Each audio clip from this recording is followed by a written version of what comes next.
Because you've got powerful legs. How did you get the physique? Was it gym or how did you get the physique? I've always been... She's actually not got powerful legs. Do you shower in your dressing room? Do you have a shower on the day of a fight or not? Tell us about the tattoos. Shut the fuck up, you little prick. But then I've got the Phoenix. Hey, prick. So I'll take it from Bob every day of the week. Absolute disgrace. I'm sure no one will mind. Move him out of here, Darren. Ricky Hatton didn't go over for his fighter because he risked getting abducted and sold into sexual I never said that. Both have been rape victims. I'm not watching Frank Buglioni live on Saturday night. You're out of your mind. Jesus Christ, get yourself a life. He's actually a priest. Yeah. It's because his brother John Fury eye gouged him. What have I told you all this time? He's going to end up sucked out, fucked out, looking for a handout. Boxing nutters messenger group. I'm gonna be the king. J-Pump! You know what I'm saying?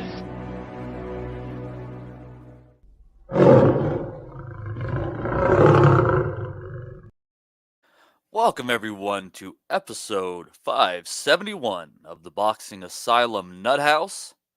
With me today, Andy Patterson, Dominic, Matt Butters, Dez, and Steve Wellings? Yes, Steve is with us for one more show as I was dragging ass in from Vegas, catching a very, very early flight, getting next to no sleep. After wandering around Vegas aimlessly, unable to get tickets as they kept getting scooped out from under me as I tried to buy them online. And Donnie, Baseball, and I ended up at the Circa Resort at a gigantic swimming pool where we paid $60 each to watch the main event. Canelo Alvarez against Jaime Munguia in what was a fantastic all-Mexican affair on Cinco de Mayo weekend. The younger Munguia performed quite well in the first few rounds. Canelo seemed a little slow, maybe a little sloppy.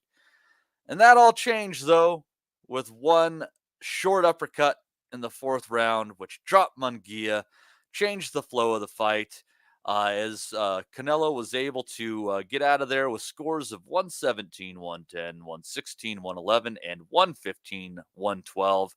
I was more in the 15, 12, 16, 11 category myself, Mr. Wellings, but I thought that Canelo obviously did enough to win.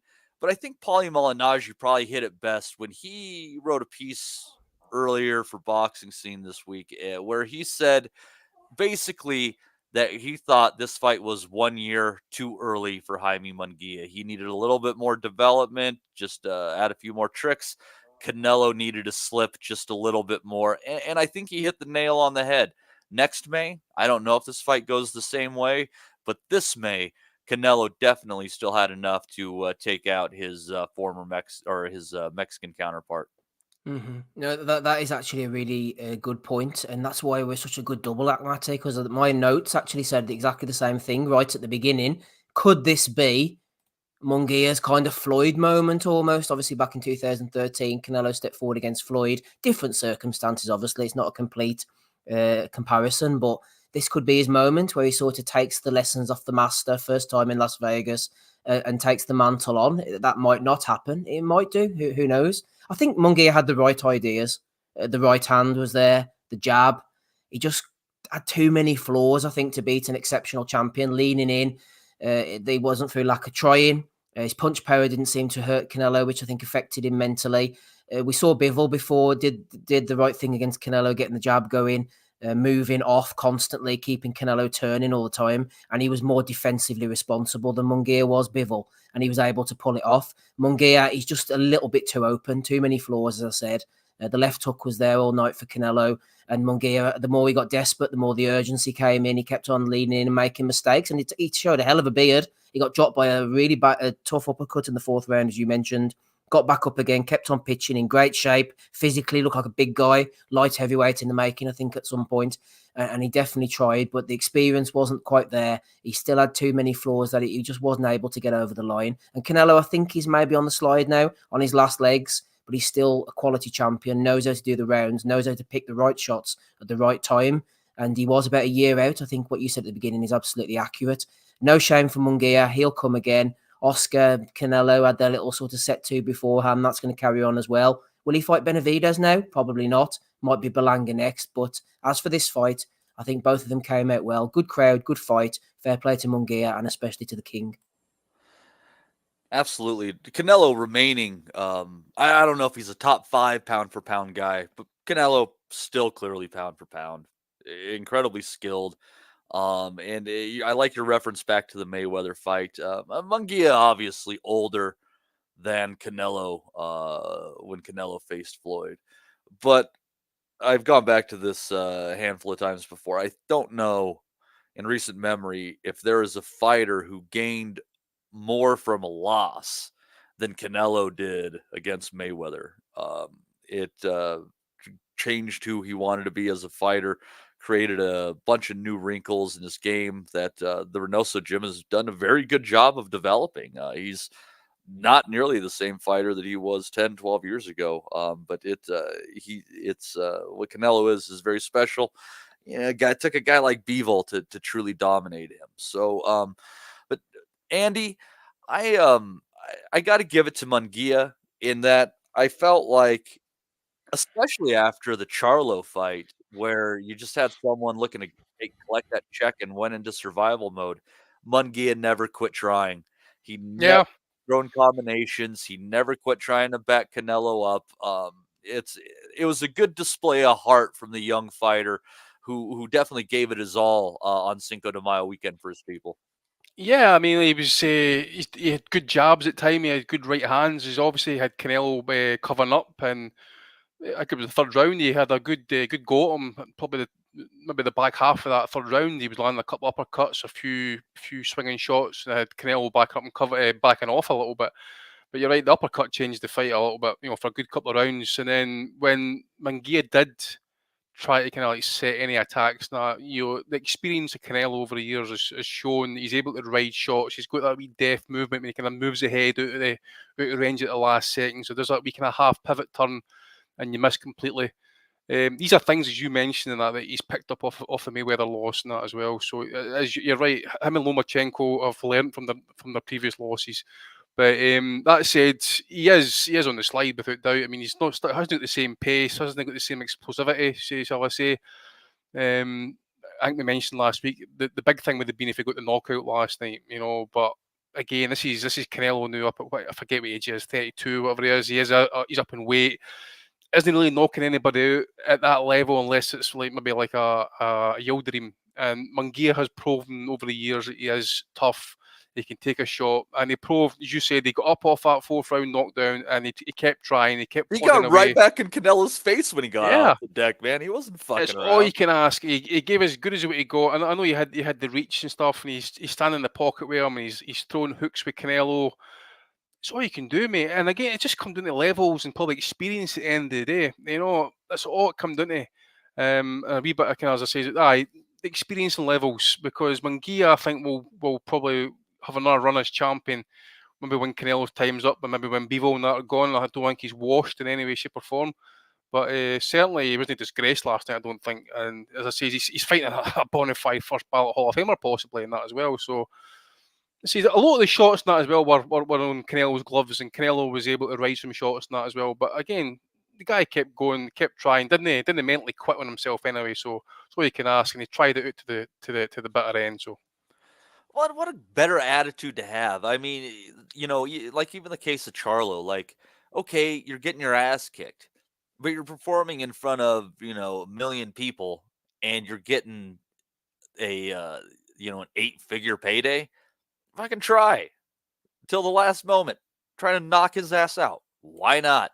Matty, I have a niche reference quickly Sure. for you, actually. Just watching Munguia, and we've seen this before, the guys who go and you think, just empty the tank, for goodness sake, please. It reminded me of Howard Eastman against Bernard Hopkins, not because there was any comparisons, but just in my mind. I remember thinking to myself, Howard, come on, man, just let your hands go. If you get knocked out, it doesn't matter. I know it's easy for me to say because I'm not in the ring, but sometimes with Charlo as well, you just think to yourself, come on, man, who cares? Just get knocked out. Just go for it. Like, yeah, what do you have to lose? You're going to lose the fight, which was already happening?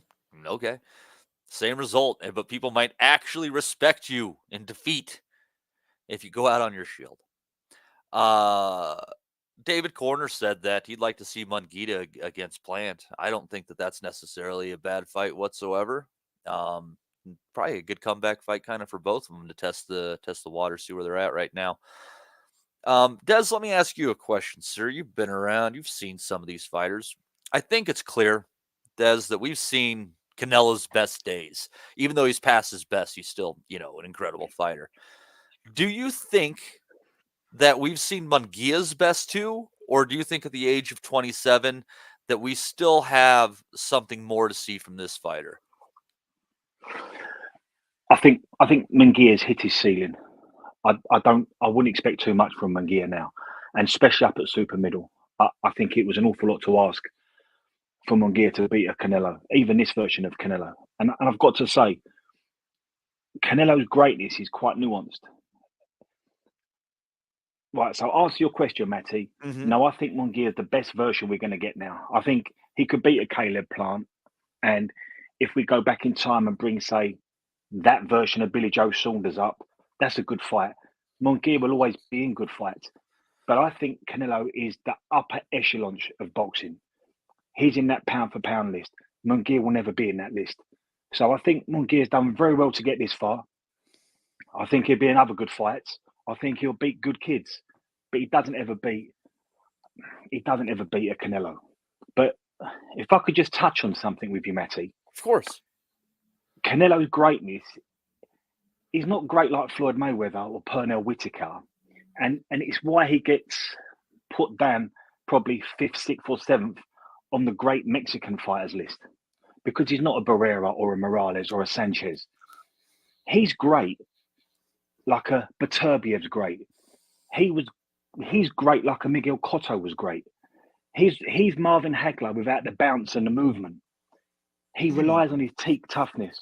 He relies on being ball strong. And Canelo's greatness comes, he plants his feet, he sets himself, he allows you to get off, and when you're throwing, he finds gaps and holes. Now that's a skill. And Canelo's quite happy to be put in the middle of the mixer and find your weaknesses. And last night, he pretty much from round 5 to round 12, he was quite happy to let Munguia get his shots off, invite him in, and find the gaps. That's what Canelo's great at. Canelo's greatness isn't to do with the sweet science. Canelo's greatness is he's got a very good IQ, he's teak tough, he's ball strong, and he finds your holes. That's where Canelo's great.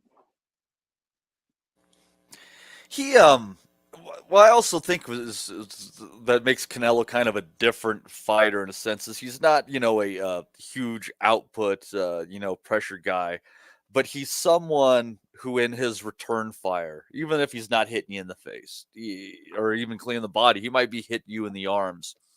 But the whole point of Canelo's game is to find a way to make you reticent to let your hands go. You'd think that as well. And a lot of the time you could be right. But last night, even though Munguia had a lot of intent and Munguia was working in flurries, Canelo out-punched him on all the stats. He landed bigger power punches, he landed more jabs, he landed more body shots.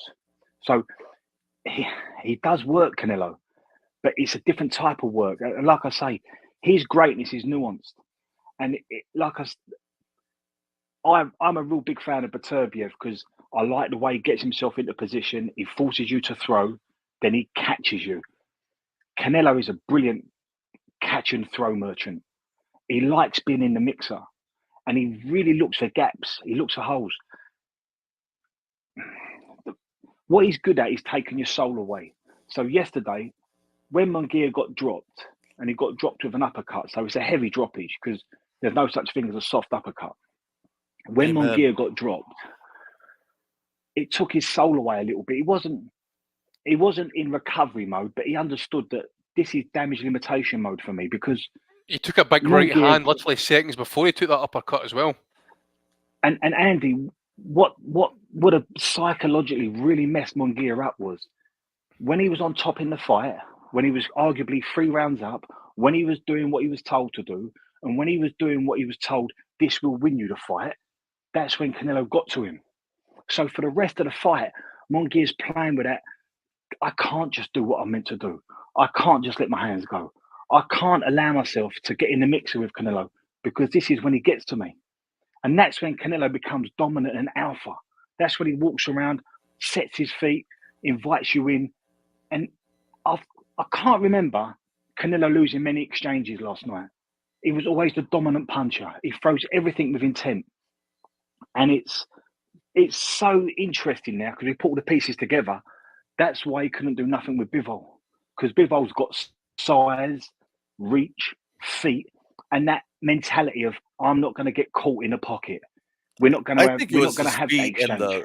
His feet and his control of range, I think, is what did him in against Bivol. Like Canelo just never had that space to do his work. Wherever he thought he was comfortable, Bivol was letting his hands go and making him regret it. That was Desi's right at the same time because he was getting over aggressive. Munguia, he was having success at that time, and then Canelo countered him with a straight right down the middle that really buzzed him, and then a couple of shots later, then he took that uppercut flush.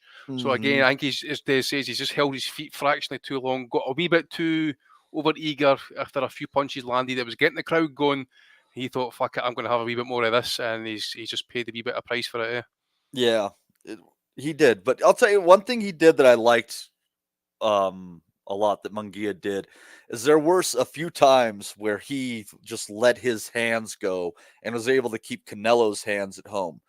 And in those periods when they weren't exchanging and it was just Munguia unleashing, when he found these moments when he caught Canelo clean and then he would double up with that same hand, he found a few moments where he definitely got Canelo's attention. But as Des said, you get dropped for the first time of your career, that's a little bit to take. It's definitely a confidence smack at that point in time. Des, were you jumping in real quick again? Yeah, and psychologically, it's the first time he's got off the floor, Munguia. It's the first time he's looking at someone that can actually beat him. It's the first time he's looking at someone that has got a far and away better resume than him. And he got dropped heavy doing something that he thought would win him the fight. It wasn't like he was in retreat mode. It wasn't like it was a flash knockdown. It wasn't like, he got caught heavy doing something that he's worked on that he thought would win him the fight. And that's kind of changed the mindset of Munguia. So I think that's why you saw he wasn't in recovery mode and he wasn't soulless, but he was a little bit more hesitant and he was trying to work in spurts and flurries because I believe he thought, I've now got to look after myself and I let my hands go. And that's Canelo's game. He invites you in. He wants to create a mixing environment and bring that little bit of doubt into your mind so that you're not so confident in the work that you're doing, and you're that little half second where you're picking what you're doing instead of just doing it instead. Because if you get caught doing something you're not supposed to, you can sort of justify it in your mind and say, "Oh shit, I leaned in too far" or something. But if you're doing what you're supposed to be doing and you get dropped, you're like, "What am I going to do now?" Boxers love to say that. No, he done that because I made a mistake. But he couldn't say that last night. In them 30 seconds in the corner, when you're in the ring, in play, he couldn't say, I gave him that. He had to own that when I was on top, when I was doing what I'm good at, when I'm doing what's been a success for my whole career, Canelo showed he can get to me. And now you start thinking, well, was he having a look at me in the first 3 rounds? Has this all been a bit by design? And the psychological, you have to be very mentally strong at that point. But when you're against a very good fighter, and we're talking about an elite fighter now, who's ball strong, teak tough, who invites you in, who's alpha, it's very, very difficult to really be yourself for the next part of that fight. And I felt that Munguia acquitted himself well, but he boxed well within himself because he knew, similar to when Cotto fought Pacquiao, he's dropped me so heavy and so substantially. I've got to be careful now. I've got to know how to survive this and look after myself. And if I'm going to win this, I've got to win it in an opportunistic way. I can't go and do the things I normally do. Yeah, absolutely. Thomas Newman says, I wouldn't be surprised if Canelo's asked for the mega dollars to face Benavidez wasn't a call out to Heyman, but aimed to Turkey, as in Sheikh His Excellency. Benavidez says a run out on the Saudi card in LA, so maybe that gets made. Maybe. I hear rumors about that fight being about the fight being made would be Berlanga against Canelo next up. From the rumor mill. Tune-ups and there's bag work, my God. I hear you. David Corner also says, Canelo threw 150 more punches against Munguia than he did against Charlo. Proves that when he has to, the output is there. Yeah, he just kind of takes what's necessary. And also, I mean, he didn't have to look to find Munguia. Charlo was in bitch tits retreat mode pretty much the entire night there. So, yeah, it's Canelo still has a lot more. Bring in our good friend Matt Butters, or as he's known in South America, Mateo Montequia. Mr. Butters, how are you today, sir? And what were your thoughts? I believe, weren't you up very early watching this live, or did you actually choose to take a nap and try to get it at a normal time this morning? Oh, I slept through it, mate. I couldn't have stayed up. I was on a bit of a night out last night, so I was already hungover at 2 a.m. So it was no chance of me staying up to watch that. I needed some sleep, and yeah, thank God I did it. Yeah, the fight itself, it was a good fight. I won't call it a fantastic fight. It answered, I think, maybe just a couple of the questions that we still had about Canelo, about whether or not, he's losing a step. I think the answer to that question is a resounding no. He is still the same fighter, maybe slightly past his prime, but, as you've just said, as David just said there in the comment, he's thrown 150 more punches against Munguia than he did to Charlo. So it's obvious that he has stuff in tank. But I don't think Munguia really required him to do much more than get out of his second, third year. Munguia had a great first 3 rounds, and I gave those first 3 rounds to Munguia. But it almost felt to me like that knockdown in the 4th took all of the wind out of Munguia's sail. Like you all said, he was doing something right, yet he just gets uppercutted. He loses all his confidence, and it just allowed Canelo to take over after that. To that point, you're really searching to find a single round to actually give to Munguia. I think, was it the 8th or the 9th that Canelo might have just taken that off, so you give it to Munguia, and then that's it, really. Canelo's quite happy now to stride into range, plant his feet, and just allow his opponent to throw some shots, and he throws back. This isn't an all-action style that we have now. It's not 100 punches a minute. It's quite slow, but accurate, precise, and powerful. I think you said a stat earlier about how he hasn't knocked out opponents in years. It's true. He hasn't knocked out opponents in years, but he's still retained that power. I think that's the main thing. Even though he's not knocking people out, every punch that he throws, in my opinion, is hurting them. When Munguia was hit with a shot, you felt it. I actually thought Canelo should have done more body work. I know some of the commentary was calling for body work, and I think you could tell that every time Canelo threw a body shot, Munguia visibly reacted to it. There's definitely that power there. And, this is the first time Munguia's been knocked down in his career. So it just goes to show. But yeah, just to wrap it up, it was a good fight. But Canelo dealt with Munguia how a champion should take care of fighters who are just not on their level. the next fight for me has to be Benavidez. I don't want Berlanga. I don't want anyone else. It's got to be Benavidez. I don't care if he wants $100,000, $1 million, whatever. Just make the bloody fight. You know, I've been hearing, like, it's quite obvious now that this is becoming a bit of a duck. Before, it was all about legacy for Canelo. It was all about, you know, those bigger fights. It was all about really trying to prove himself, win or lose.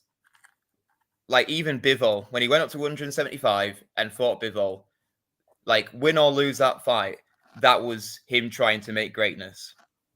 But now, it's about the money. I don't know. He's not talked about money before now. I think that's a duck. It could be. It could be. Bring Dom in here on this. Dom, I kind of have a thought that I wouldn't be shocked if Canelo ended up fighting Benavidez Cinco de Mayo weekend next year, given Benavidez is going to be fighting at 175 this summer. Maybe, just maybe, Dom, Canelo is thinking, I think I can get Benavidez squeezed out of this weight class one more year and totally change the dynamic of that fight. What do you think? I think that's I think that's probably the only rationale you can sort of think of why the fight's been delayed so long. He's probably thinking, you know, if I can stretch it out another 12 to 18 months of him, you know, not fighting at a weight that he's probably comfortable at, and then to come back down, maybe that's what it is. But I mean, just to touch back, I don't know who was saying it there about that the Bivol Canelo fighting Bivol was the last time that he was sort of you know, really stretching and sort of striving for greatness. But you know, at the risk of sounding overly harsh, I've always maintained that the Bivol fight was a case of them Canelo and his team miscalculating, and that if they really believed that there was a threat of them losing, a realistic chance of them being in trouble in that fight, even, I don't think they would ever have taken that fight. And certainly, I think that accounts for why the Benavidez fight hasn't happened up until now. I think it would definitely be a lot more difficult than the Munguia fight last night. I mean, I think Dez touched on it a few minutes ago. When you look at Munguia, you think, I know he's a big fella, but I think he's young enough that he could perhaps still make middleweight and he would probably be successful at middleweight. Whereas if you think of Benavidez, I mean, you know, Benavidez is a huge super middleweight, and he would be. The fascinating thing is, would Canelo be able to deter him? Would Canelo be able to, you know, the way he was hurting Munguia? I agree with what Butter said there. He was definitely hurting Munguia on numerous occasions downstairs last night. And the fascinating thing is, would he be able to stop Benavidez marauding forward like we've seen Benavidez against in his last two fights against both Andrade and against Plant? The way he just basically walked those two guys down. I don't think Canelo. I don't think he's entirely uncomfortable, sort of being pressed back a wee bit. But he would need to be able to, as well, to sort of stand up close to Benavidez and be confident in his ability to take the punches like he is with everyone else. I just can't shake the feeling that they are trying to wait him out, and that's why, you know, again, I'm not saying Canelo. I'm not trying to say, just talking about the broader issue of his status as a fighter and the overall scheme of things as a great Mexican fighter, whatever. But it's why I've always been quite skeptical, because I think the weight at Golovkin out, definitely. And I think now they're going to do the same with Benavidez to try and just delay it so that when he has to eventually, if he does has to come down to 168, he'll be it might be as difficult for him to make that weight as it possibly can be.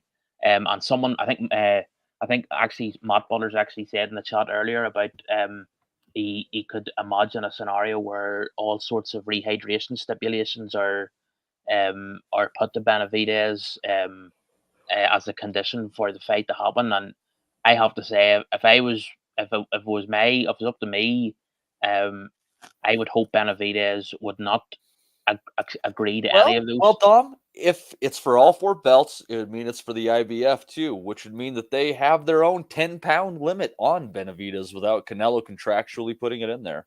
Yeah, well, okay, that's a 10-pound limit, but that would be that's the standard thing that the IBF have across the board. But anything other than that, I mean, Teddy Atlas was talking about this the other week. He was talking about the Kovalev fight, the Canelo Kovalev fight, and Atlas was saying is like we've talked about before, these fighters is it's a real art. You have to hit that weight for like 20 minutes, and as soon as you step off those scales, you have to the normal thing is those guys are used to just replenishing themselves straight away, and if you can't even put as much as 6 pounds on until a certain time the following day, you're just it's very hard to be at anything near the strength that you need to be at the next day. So the weight divisions are there for a reason, and I just hope if I was Benavidez, I wouldn't agree to fight him unless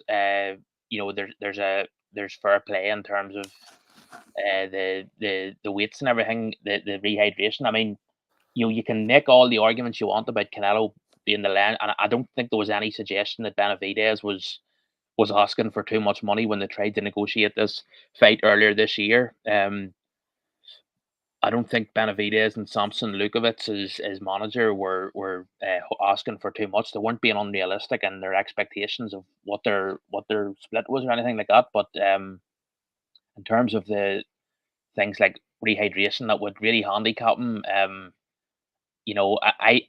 Benavidez, I think, he doesn't just want the payday. He wants to win the fight. So yeah, it's as for the fight itself, Matty, just a few bits and pieces I wanted to add in because I took a note of this during the 9th round. It was about halfway through the 9th round, and Munguia threw a body shot, and Canelo immediately sort of recoiled and sort of. Donnie and I caught that one too, Dom. We absolutely did. Yeah, and a few guys actually, when I was scanning through the chat this morning, a few guys had, I think someone in the Nutters chat that said, I just asked, the question was put purely rhetorically, was that a low blow? And to my mind, it was definitely a fair blow. It didn't look low to me. But I mean, it's just, I'm not saying Canelo again. I'm not saying he's unique in this. All the sort of the fighters that are sort of, Floyd did this when he was in Canelo's position, like sort of the House Vegas fighter. Just that sort of tendency to cuteness to get the ref your own fight. And Thomas Taylor, he sort of interrupted the action, and he sort of just gave Munguia a soft warning. He just sort of said, I know it's accidental, but try to keep him up. But I would just love to see a referee just sort of ignore that and just be right on the ball and say, fight on, there's nothing wrong there. So I just thought it was it's the sort of the big S side fighter like Canelo and Floyd before him. They have a way of in Vegas especially of getting their way. But yeah, the fight, it was, you can sort of just say there was you can sort of divide it up for the purposes of understanding it as easy as possible. It was before the knockdown and after the knockdown, really. And I thought there was in those early rounds and those early goings, I thought there was sort of a few flashbacks here and there to the sort of clusters and combinations that Bivol was throwing that discomfited Canelo. But certainly after the knockdown, they dried up pretty quickly. And I think, Dez was right. The reason for that was because I think Munguia sensed that the more he tried to do that, the greater the chance was that Canelo would time him in between the punches. and do what he had done in that 4th round again. So yeah, and I don't think the other just quick point, I don't think any Munguia would ever. I think Canelo could be 40 years old and he would still beat Munguia. That's just my sense. Not dismissing Munguia. I just think Canelo will always have that style to come out on top. Yeah, just stylistically, I get to see that. I don't know. I think Munguia and his offensive methods are kind of difficult to beat as you start slowing down as a fighter, and I think that was some of what some people were thinking. The odds did squeeze before the fight. They went down from about 5-1 to 7-2, I think. I'll say this, Marty. I know I've said a few things there that sort of portray me as sort of not giving Canelo due credit, but one thing he has, he's one of the best chins. He's one of the toughest guys in a long time. You look at the size of his neck, and that's what allows him to have that style where he's just so content to just walk straight up to his opponent and be in range, because he knows that if he has to take a shot, he can. And another thing he's brilliant at riding the shots and taking only a third or a quarter of the impact of a shot. I mean, Roberto Duran was absolutely brilliant at that, just sort of turning his head at the last second. And it must be very frustrating if you're throwing the punches, but those sort of things, you have to say he's he's never been remotely looked like being knocked down or seriously hurt. Even in the Bivol fight, you couldn't say at any stage that he was badly hurt or anything. So yeah, serious toughness.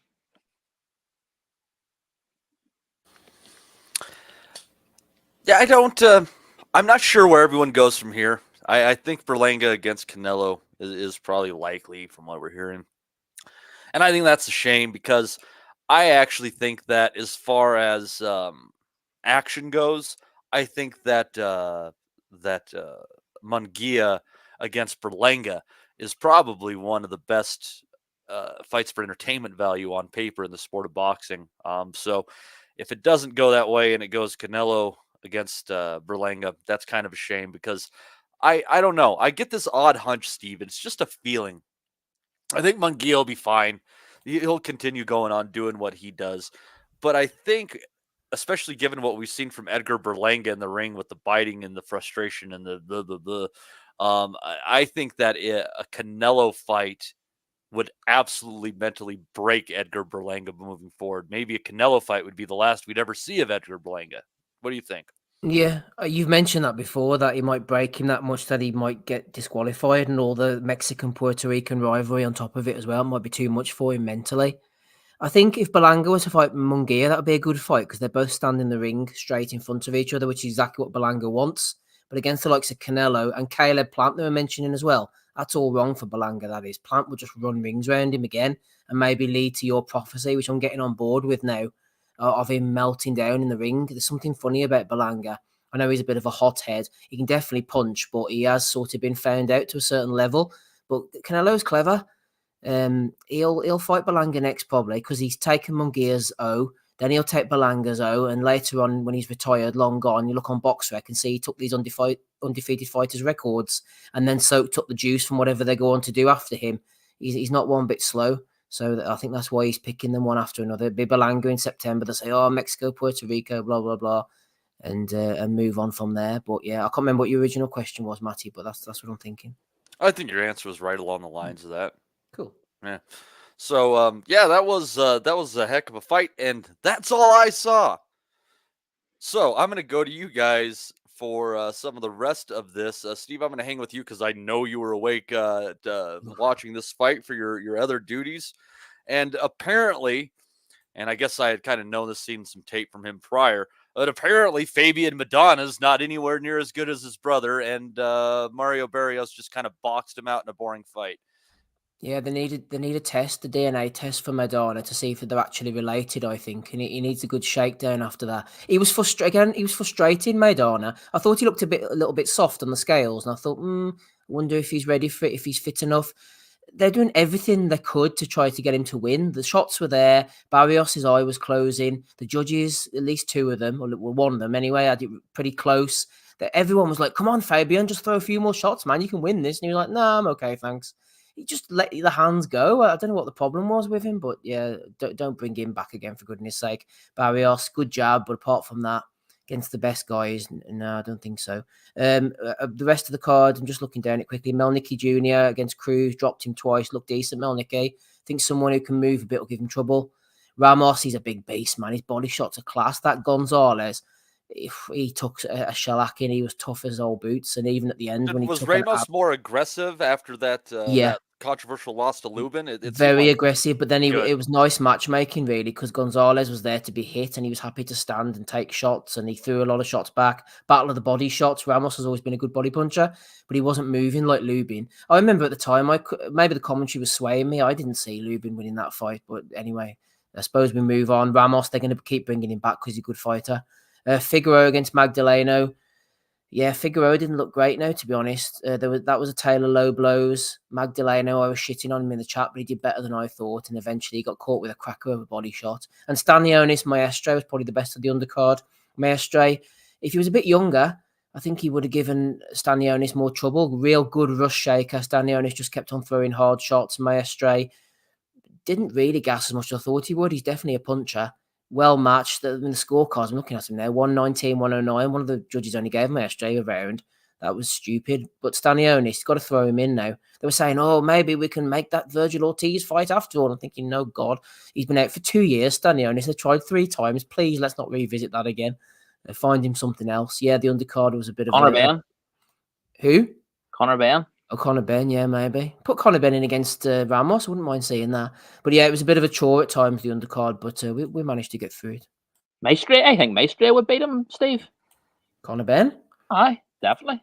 I was looking at that. When I was watching that fight earlier, I thought, he had some cute moves, and you can see, even though he's 37, I think he would definitely beat this post PED bust Ben. Definitely, the Ben that's sort of been rumbled. He would. I think Maestro would tie him up in knots, and he's clearly heavy-handed as well. But yeah, I'd watch it, but it's not the type of fight they'd make, is it? No. I'm only throwing. No. I know what you're saying exactly. No, I wouldn't be averse to that, to be honest. Stanionis against Ben, maybe. I mean, I just love Stanionis for his job. Just the way he pumps out the job. I mean, and he throws a mean right uppercut as well. Beautiful right uppercut. He steps back and he uncorks it. And he's great hooking off the job as well. I would have loved to have seen Stanionis against Boots, but I don't think we'll see it now that Boots is over at Matchroom. Well, it's funny you should say that. I'm pretty sure Stanionis, in one of the interviews I was watching, said, "This is my last fight, and then I'm free." Right. Yeah, there you go.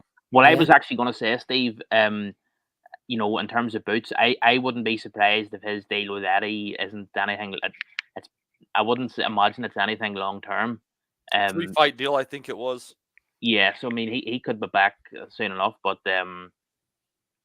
yeah, that was the only thing I saw actually on the undercard that I've had time to see. But I just saw the knockout. Actually, I saw Figueroa's knockout of Magdaleno right on the bell. And I think they're talking about putting Figueroa in with Ray Vargas. That was supposed to happen for a while. He's got the interim. He was the mandatory, and it was so weird that Vargas went and fought Nick Ball in Saudi when that was sitting there in front of PBC. That should have been undercard filler for fucking 6 months ago.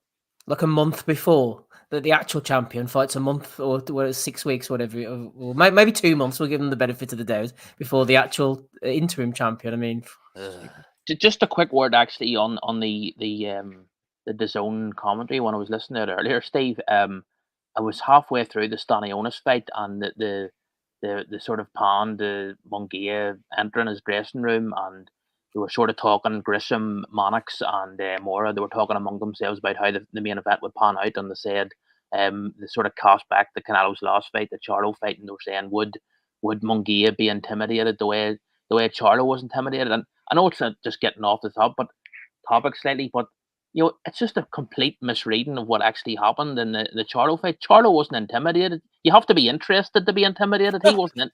He was already spending that money in his head. He was thinking about all the shit he was going to buy as he was dancing around the ring. He was disinterested, not intimidated. I mean, get the thing right. You know, just.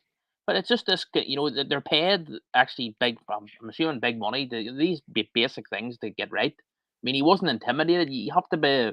You have to want to win the fight to be intimidated. But he just. You know, it's just silly stuff. It is silly, stupid, ridiculous stuff oftentimes. But let's see here. Let's wrap it up this way. I'm going to go to each of you guys one by one, and we're going to just whatever you think is your big thought from the undercard. Why don't you share it with us? Andy, what's your big thought from the undercard this week? Give me a second just to put it on the card. Well, I've never seen Barrios, mate. I was actually struggling with that point, to be fair.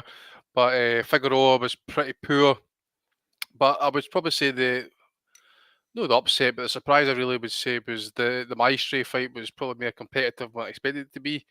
Scorecard probably didn't reflect it, but I thought it was good level stuff. I think Maestre showed his amateur pedigree, so did Standing Honest obviously as well. But I think it was Steve. It says if he'd been a couple of years younger, it might be a different story. But what else? I think I saw a caught on the card. I think, mate.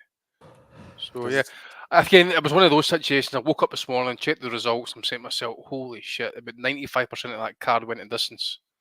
Yeah, sometimes that's a little bit hard to tune into. Hey, when did you sounding rough this morning? Yeah, sometimes we don't need decisions, especially because then the decision just pisses us off because they go how they go. I hear you say that Standing Honest is the last fight of his deal. Any inclinations or any ideas where he's going next? And if that's the case, because it would have to be Matchroom. It seems like Eddie's starting to get some of that welterweight talent over there, and yeah, it's only options I suppose these days, eh? He just said something like, "This is my last fight, and then I'm a free agent," something along those lines. I think at the end of one of the interviews, Andy. Yeah, it's good though because I mean that was his first fight. You say it was a rush shaker. He's been in the ring for over a year, 2 years. Over 2 years.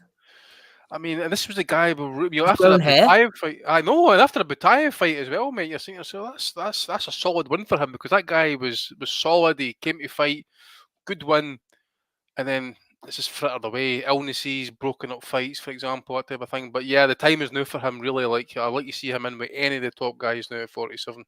Yeah, he needs a good fight for sure. Des, what's your big thought from the undercard this weekend? I think Stanionis needs to step up. I think Steve touched on that. I like Maestre, but I think he might have left it all in the amateurs. He had a very long amateur career and a good amateur career. So he boxed ever so well, but I'm not quite sure we're going to see a better version of him. And good fight. He's got some legs, but I think Stanionis boxed within himself. He was comfortable, and he allowed that to be competitive because he was comfortable whilst it was competitive. Magdaleno, he's just not big enough to be a featherweight for me. Figueroa is, but he looks quite predictable. Figueroa's big enough to be a lightweight. Yeah, but it was a hard fight for Magda. He caught an early head clash. It was a bad cut. The corner done a wonderful job with it, and then it was a lot of low blows. And Figueroa, because of his size and because of his long arms, he's got that marauding, swarming style. Round 8, Magdalena's feet seized up, and in round 9, he just opted to sit on the ropes and try and go with Figueroa, and he got stopped. But if I was Magdaleno, I'd try and get back down to super bantam. Hard division, but I'd try and get back down if he's not a featherweight. Barrios and Madonna, I'm with Steve. I can't work out the tactics of Madonna's group because we've seen Barrios beat Ugas with a similar type of style that Madonna was employing last night. And Ugas is probably a better fighter, much more experienced than Madonna, and he couldn't get to Barrios doing that. I thought Madonna should have been more proactive. He seemed to start around aggressive, but he could have reverted back to back foot, jab, long hooks. I think they tactically got it wrong, and it was an opportunity for him to make their mark last night. But you can't be on the back foot against a 6 foot tall fucking welterweight. That ain't gonna work. But we've seen Barrios sort Ugas out with the same type of approach. Madonna weren't ever going to get it right. So, yeah, strange one that from Madonna. Nothing like his brother. I agree with Steve. I didn't mind the undercard. I thought there's a lot of nuances to all the fights, and the undercard was possibles versus probables, and the probables won, but it was all competitive. So Yeah, I think as far as the main fights on that card, I don't think there were any upsets on paper. I think it was pretty much a straight favorite night. You're right. No, Dom. it was possibles versus probables, and it all come as it should have come. But I think it was competitive.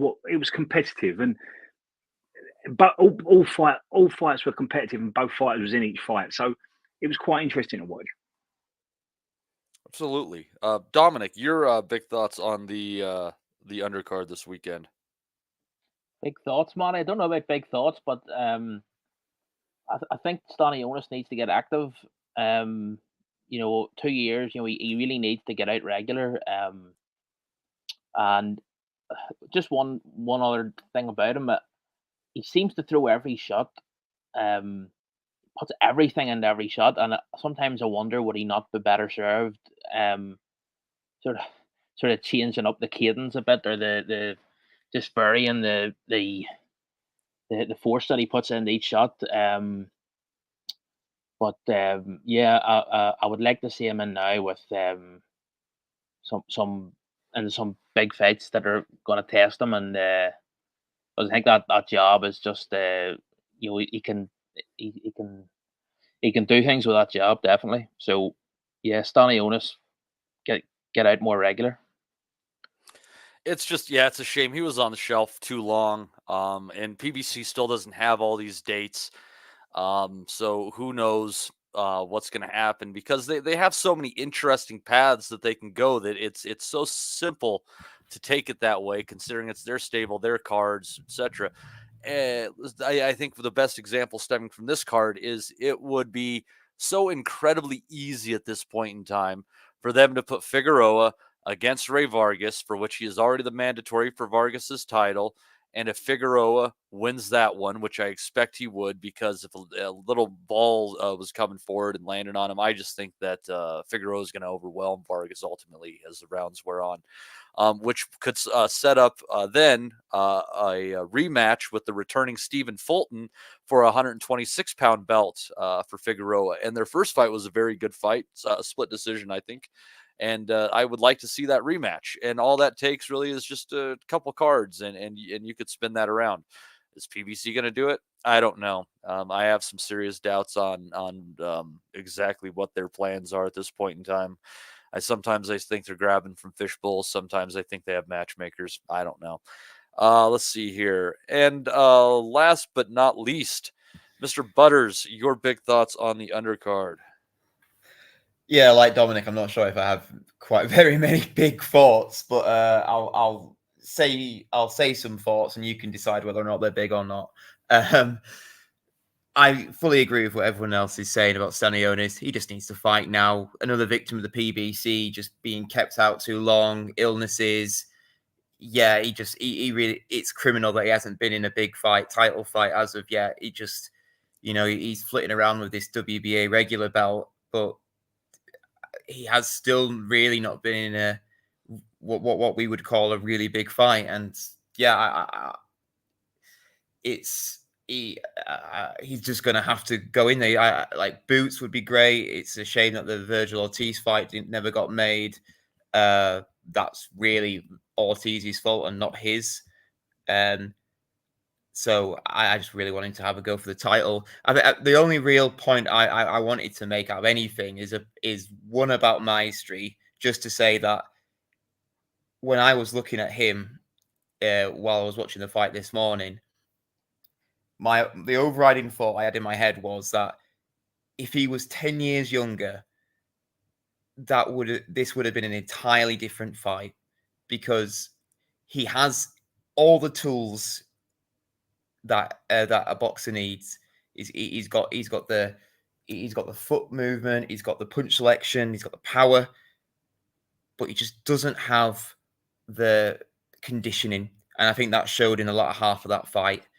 After about round 6 or so, he was maybe having good spurts, but overall it's the fact that he couldn't keep a work rate. And Stanionis has that. If there's one thing about Stanionis, it's his engine. One of the commentators said that earlier. He's got a fantastic engine. So Maestri just couldn't keep up with that and being the older man. And it's a shame, really, because like I say, if he was 10 years younger, if he had that engine, he might have been, he'd be a top 15 fighter easily. You know, he could even be in title contention, possibly. I really How think... old are you, Matt? I'm 25. 25. Let me just sum this up for you. At 39 and everything you're looking at, this is the best summary I can give for you. Getting old sucks. Mate, I'm 25 and all it sucks. He done 2 Olympic cycles, Matty. You know, and he's from South America, so there's a very big argument that he left it in the amateurs, and that's why they brought him in now, because his conditioning will be a bit. It ain't going to be as good as it should be, and he does lack a little bit of ambition. But you're absolutely right; he's got all the tools, but unfortunately, he left it all in the amateurs. Yeah, absolutely. And the only other thing I wanted to say as well was just about Figueroa, just touching on that briefly. I'm going to steal a phrase from you, Matty. I apologize in advance. But Figueroa reminds me of a tall fighter who doesn't know how to fight tall. He fights like Diego Corrales. Yeah.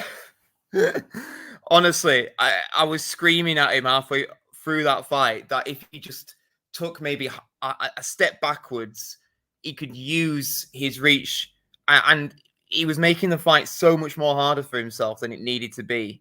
You know, Figueroa has this real come forward style.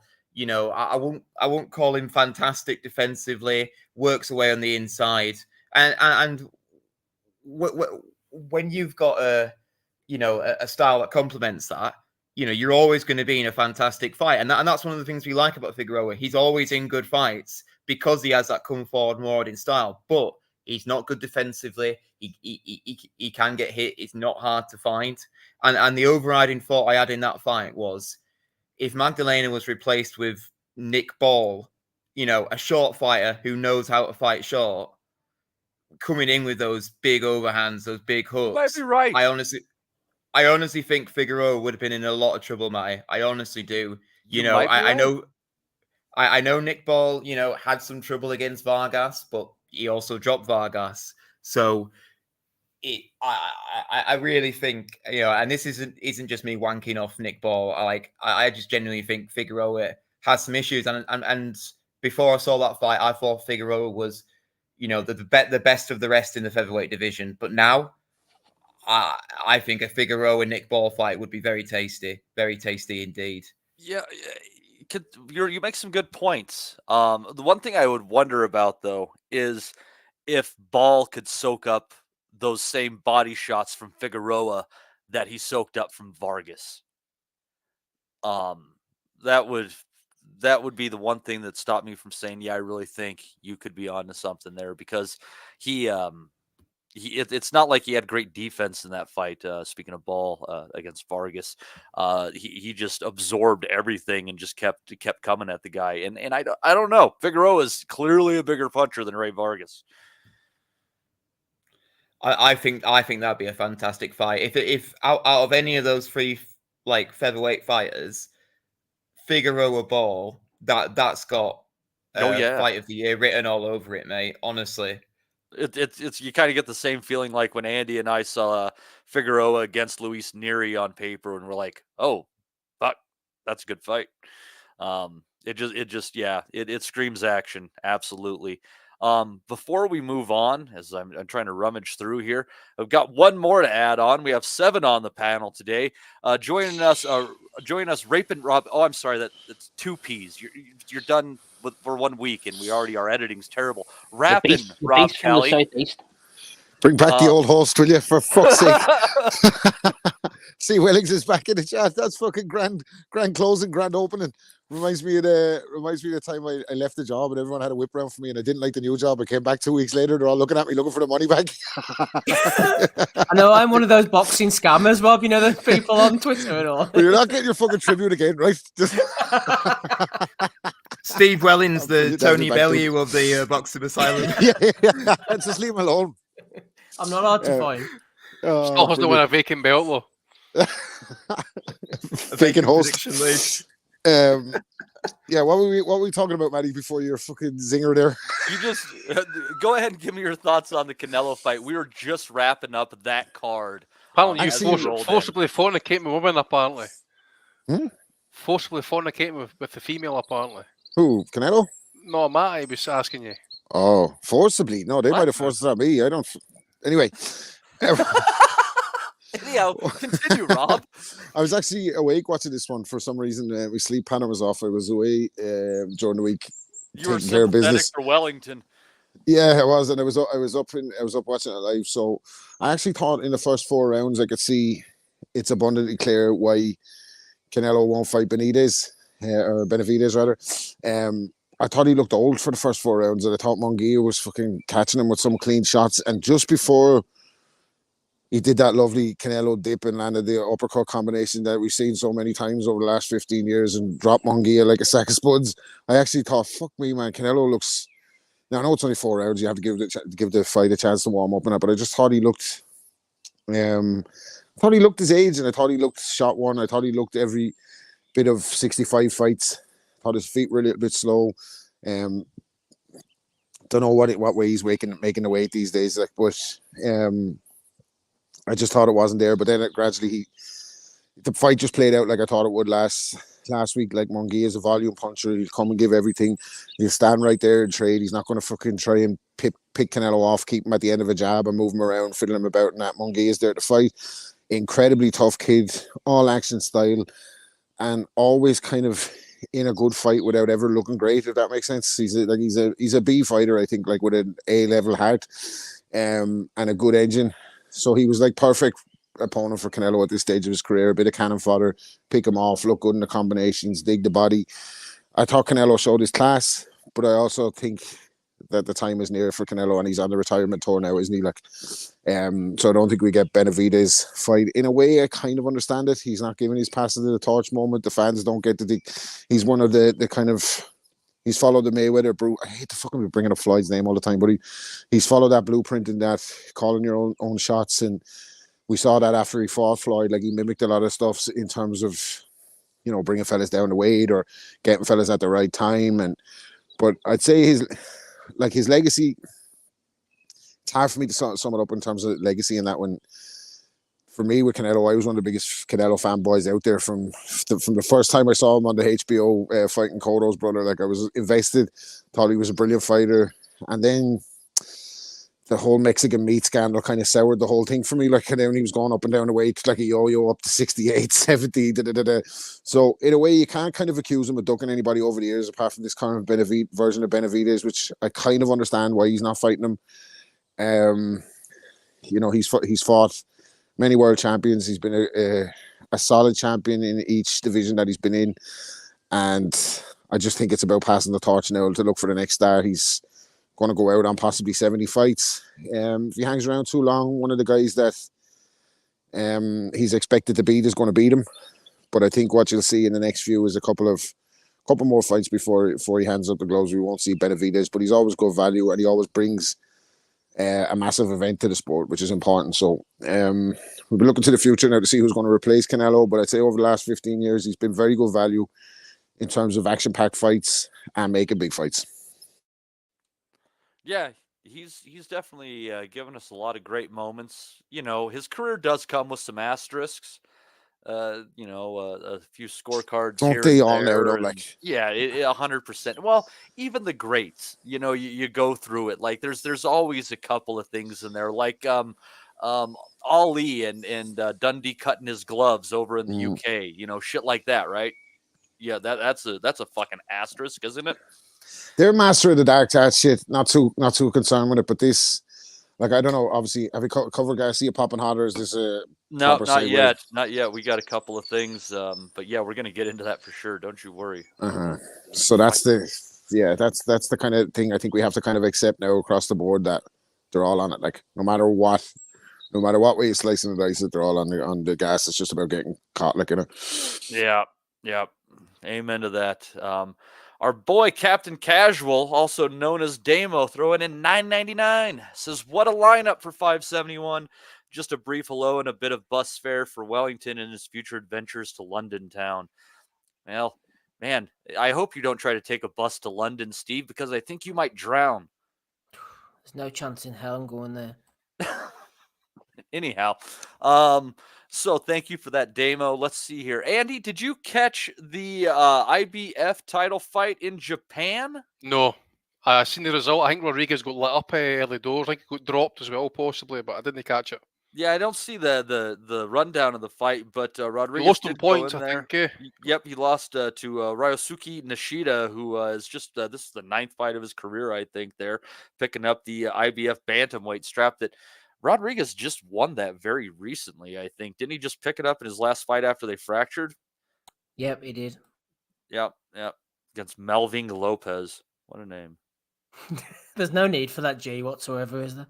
No, what the fuck is that G doing there? It's like a reverse Rashard Abril. Like fucking, you guys like need to add letters, subtract here between you two. I think you might have a normal name. I don't know. But anyhow, it's like why does Ronces not have an F before it? Like Ronces Bartholomew. I've always wondered why he doesn't have an F before the R. Yeah, why isn't it Francis? What the fuck? Well, maybe. No, it does make sense because you wouldn't be able to say Ronces, would you? No, it did help us out. It turned out to work at the end of the day. Right. It turned out his parents were reasonably prophetic, even going cross languages and guessing how well it would work in English. You really have to give it up for the mom and dad there. They got it down. Rancis is rancid. But anyhow, let's see here. What was there UK action on Saturday? I'm sorry, I was all around freaking Las Vegas. No. Wow. Was there anything else that we need to touch on? Oh, the Thursday card, Steve. The Thursday card in Canada. Eric Bazinian, you believe, was very lucky to get out with a decision victory. Oh, yeah. Yeah, proper quick because I know we're rushing through. Yeah, Bazinian, he's looked dodgy for a while. There's no way he won that fight against Shaquille Finn or even drew it, but it was a draw altogether. I think they went one way each way and then a draw card. No way in hell did he win that fight, man. He's going to be food for somebody, maybe Diego Pacheco, they were saying. Other than that, the undercard is all one-sided, but yeah, Bazinian definitely got away with one there, Matty. Interesting. Well, that hype job might be coming to a close there. We'll see what happens on that. I like his style. He's a fun fighter. Mm-hmm. But, I didn't look in great shape, to be honest with you. I thought he had a bit of a belly on him, which I know is a bit rich coming from me, but then, yeah. That's a try. Even though I don't fancy his chances against Lopez, I got to say, my favorite, kind of mid-level Canadian is Claggett. I still think style-wise, Steve Claggett's some of the best bang for your buck in the sport of boxing. So, anyhow, from Canada, Holzer. So let's see here. Yeah, let's get into the crazy news of the week. Let's head over to you on this one, Des. So Ryan Garcia popping positive for Nanadrine and something else, I believe. I think the Ulsterine and Androne. There you go. What? It's Nandrone apparently is getting second tested. Apparently, I don't know if it's come back positive. So we'll find out. Garcia, in his tweets and everything, seems to have been kind of putting laughing it off a little bit. I don't know how much he fucking cares going into Rob's theory that they're all doing it. But Des, I mean, what a way to cast a shadow over a fight that everybody's laughing at that turned out to be interesting. Ryan Garcia is on top of the world, probably had his pick of anyone at that point in time based on box office status and, and public opinion. And now that all goes down the fucking drains, particularly if these B samples come back positive. Yeah, I couldn't have said that better, Matty. I was disappointed because I think Ryan Garcia beating Devin Haney was good for boxing. I think it opens the division up. It gives us another big personality and a potential crossover star. And this scandal, this test, this positive test, it's thrown a shadow over all of that. And there's a very good chance, I don't know if they'll null and void the decision or they'll reverse it like they did with Butte and Badu Jack, where Butte won on the night and Badu Jack got the decision because Butte popped. Boxing doesn't need it. I was disappointed with it. I'm going to stick to my guns though. I believe in the science So if you give a sample in a bottle and it goes off to a lab and it comes up, it's flagged up, and you give your B sample straight away, that's what should happen, and you should go down to the lab and prove your innocence. If you're not doing that, it's a red flag. But I believe in the science. But I also want to give everyone a chance to prove their innocence. So Ryan Garcia, until we get that B sample, he's innocent until proven guilty, because I believe in that. But it's not a good start. It's not a good start when your A sample flags up. And what's disappointing for me is because that fight seemed to catch people's imagination. It seemed to be spoken about on Talk Sport. It was getting written about in the newspapers. It was gaining momentum, and it's now cast a shadow over what I thought was a really good result for boxing. So I'm disappointed about it, mate. Yeah, I'm absolutely disappointed in it too. And Ryan Garcia, recording a video endorsing Trump the other day. Yeah, cheating fucks love cheating fucks. Boo, keep that politics shit out. Anyhow, fucking, we're going to move on for a second there, but I am going to get that in because I fucking believe that's important.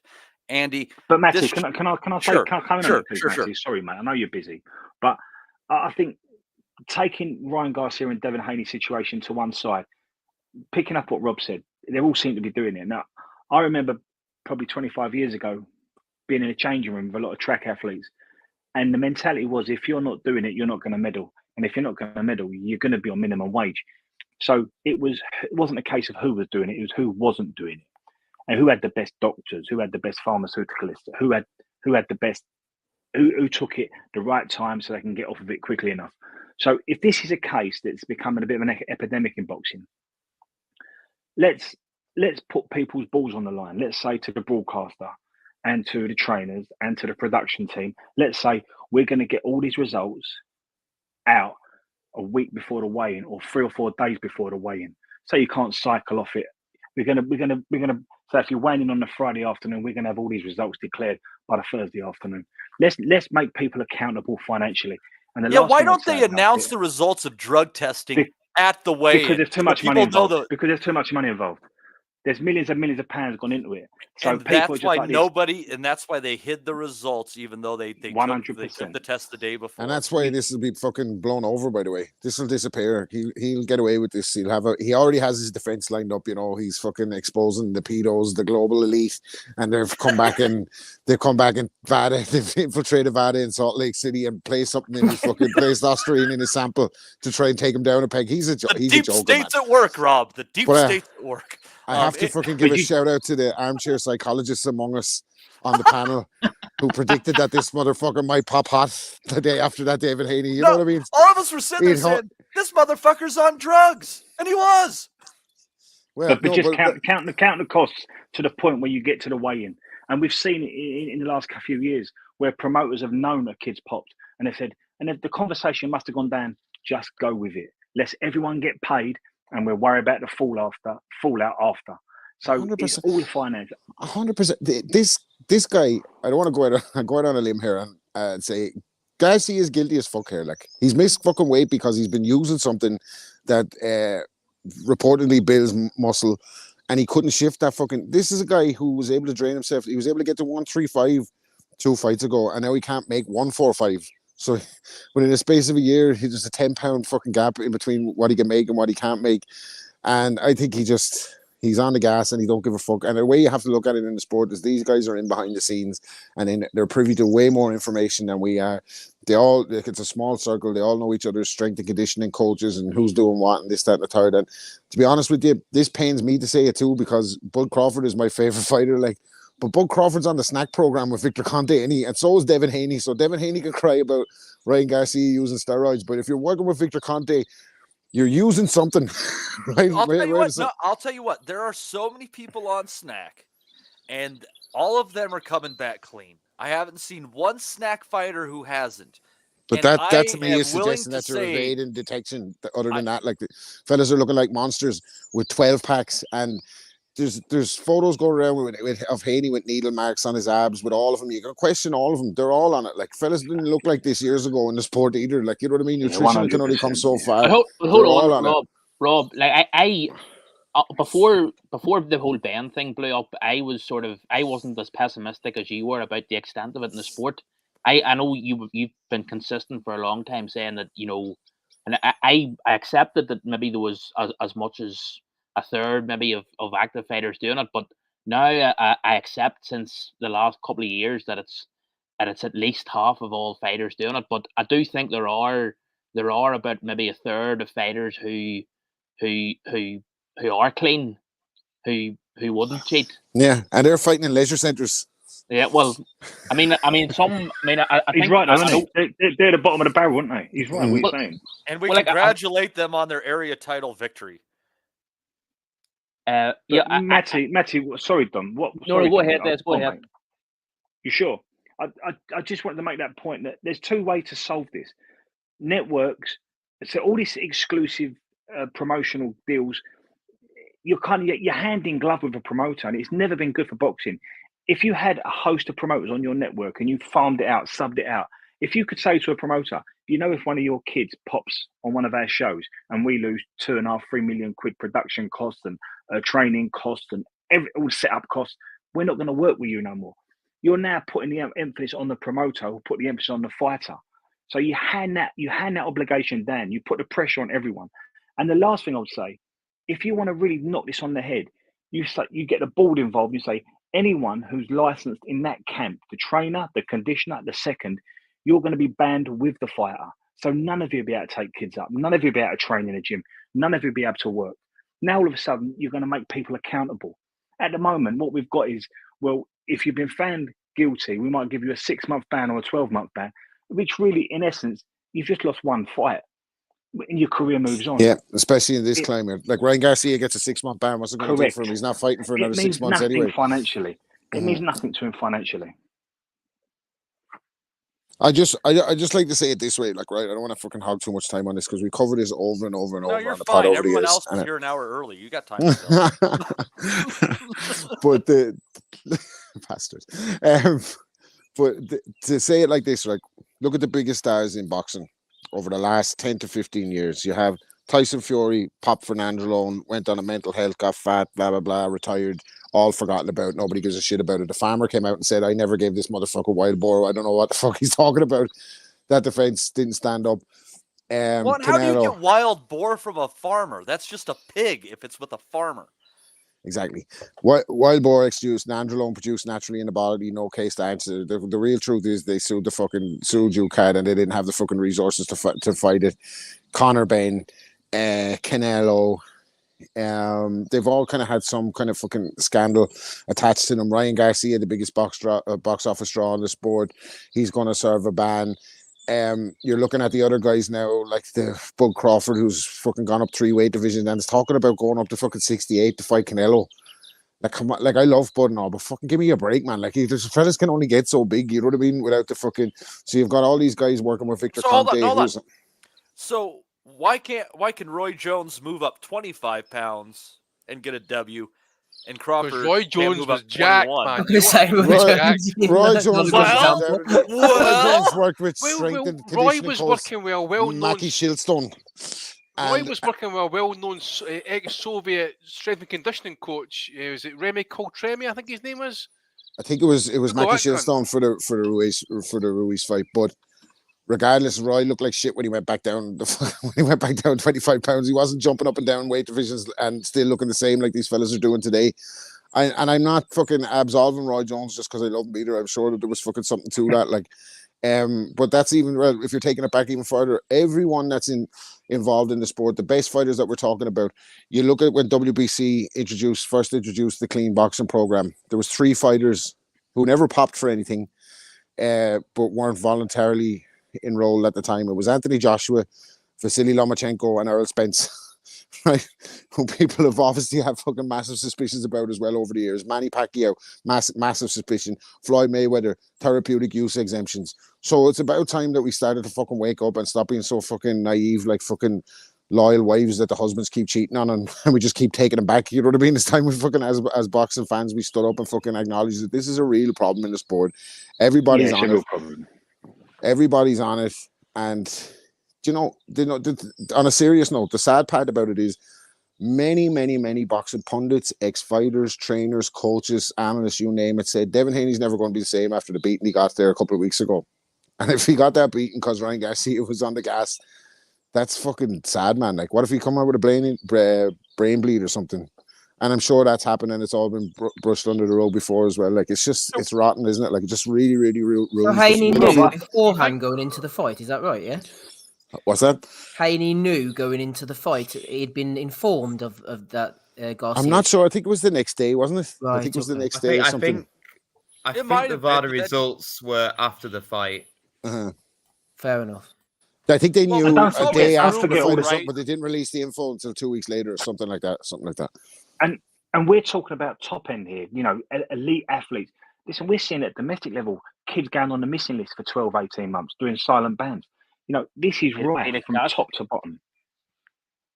Whoever, like we're seeing kids with British titles relinquish British titles and go missing for 18 months, 12 months, and this is not just. I mean, listen, we go back the last 20 years. Most of our heroes, you know, are carrying red flags. But you run this down the chain. This is right down at domestic level as well. Well, I'm going to make this argument again, guys. I've made it before, and I'll continue making it. I think you have to consider science as a part of sport, and I think rather than testing for substances, they should set limits. Like they already do have limits for testosterone stuff, and maybe they need to shift them, but they just need to have limits for all those markers that they're looking for. And whatever you can do to max yourself out to those numbers, as long as you stay south. Isn't that what the snack thing is all about? And give or take. Yeah. Well, here's the thing, right? I want to add this before you can move on, Matty. Right now, there needs to be some sort of penalty. Now, you seen what happened to Felix Sturm, right? He got done for tax, not the other thing, but what they also threw on top of it was the failed drugs test against Judenov, right?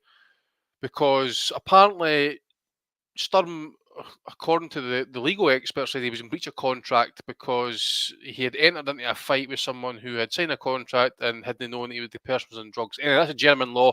He ended up doing about a year in jail for it. I forget what, right? You've got Garcia there allegedly, what was it, betting $2 million on himself, earning 10 as a direct result of it. No, the end of that fight, Haney was taking a bit of a beating. You see my avatar picture, right? His face was all kind of. What should be pissed off if you were the casino? If you were the casino, this is what I'm getting at. This is what I'm going to get at here, right? Now, considering what happened in Germany, if it was a criminal offence in other parts of the world to take drugs and compete at a professional level, he wouldn't just be facing fucking charges for criminal negligence for taking drugs, that type of thing, and that's what he'd be facing other charges for defrauding fucking casinos and shit, man. You know what I'm saying? So that's they could really go after him as well. That's a good point. Yeah, that's a good point, Andy. Yeah. So there needs to be some sort of kind of like, I don't know, mate. I mean, it's a Wild West. We keep saying it. And you mentioned it as well. It's why is it taking so long for it to come back? VADA don't have the powers to cancel fights. They only report back. So we need commissions and everybody else to start fucking forcing this shit through. I tell you what, what about King Ray's bet that he supposedly put on himself? That's what I'm saying. Exactly. So that's surely that invalidates his bet if he did put the bet on. What's I'm saying? I mean, obviously, the casinos. If something had happened to Haney, right? Say he ended up in hospital, or whatever it was, and bad brain bleed. I think it was Robert mentioned it. So he's facing civil suits over that. I would imagine possible criminal suits for wrongful death if it happened.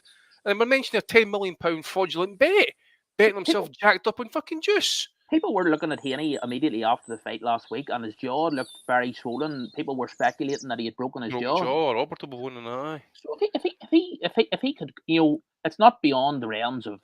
Not interested. I know maybe we need Donny on to go through the legalese of it all, but I mean, he could. It's not beyond the realms of imagination that he could sue for lost wages, basically. I think Haney robbed him of a fight in the coming months. I think they're all legitimate points in regarding Haney's status after the fight, but I do think it was extremely suspicious. Color me a cynicist, right? But I do think it was or a cynic rather. I do think it was extremely suspicious that Haney didn't insist on a rehydration clause after he knew Garcia came in on the weight, came in off weight. He's looked fairly massive himself, and was looking to rehydrate to a pretty massive weight himself on the night. So I think if he hadn't been on something as well, he probably would have insisted on that rehydration clause. See, one thing we mentioned last week as well, Garcia didn't look in that great a shape. I think we mentioned it, he looked a bit soft in the belly and that. Look fat. So, Damo says not heard one mention of Derek James' name in That's this. a very good point there. Debacle. Has any of his other fighters ever popped? Massive suspicions over We've discussed about Spence for years. There's been speculation. Yeah. He's never popped, but there's been speculation for years. Yeah, but speculation. Yeah. That's kind of thing. There's been speculation. Yeah, again, all speculation. And that's the tough thing, we do have to. Yeah, I mean, we can cast our suspicions, but I see at the James end of the day, for $5 million as well. Yeah, that's another thing. This week is that Derek James is suing Spence for not paying him for various different fights. Actually, going back, I think at least a couple of years. But I get that Garcia check pretty quick before it starts getting spent on fucking lawyers' fees and cocaine. Yeah, no shit. Cocaine's a hell of a drug. You could I love that Ryan Garcia. The new Matt, you could do with some of that, mate. I'll tell you what, I'll give Ryan Garcia credit as opposed to Conor Benn, because instead of going on a fucking tirade and saying that fucking, the British board are out to get him and yada yada yada, Ryan Garcia's defense was, bro, I don't take steroids, bro, you gotta believe everybody me, knows that, bro. Everybody knows I don't cheat. I don't take steroids, bro. He takes I phoned Jake Paul and I said to him, bro, did I ever ask you about steroids? He said no. Obviously, they're out to get me. I love it, man. I fucking love he doesn't give a fuck. In a way, I hate what it's all about, but I actually love his attitude towards it. What was that video he put out where he was stroking the fucking tablet bottle like it was like My Precious?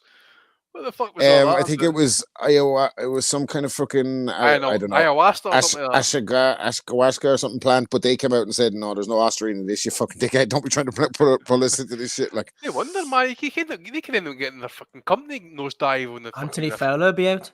Oh, what? It's no one is ultimately shocked at the end of the day. I mean, I guess there's some surprise, but that's the worst part about it, isn't it? You expect the kick in the balls to come after the fucking big moment. Like, it was Brian Garcia beating Devin Haney was fantastic for boxing. It was brilliant. But because, it's not a YouTuber, it's a legit guy.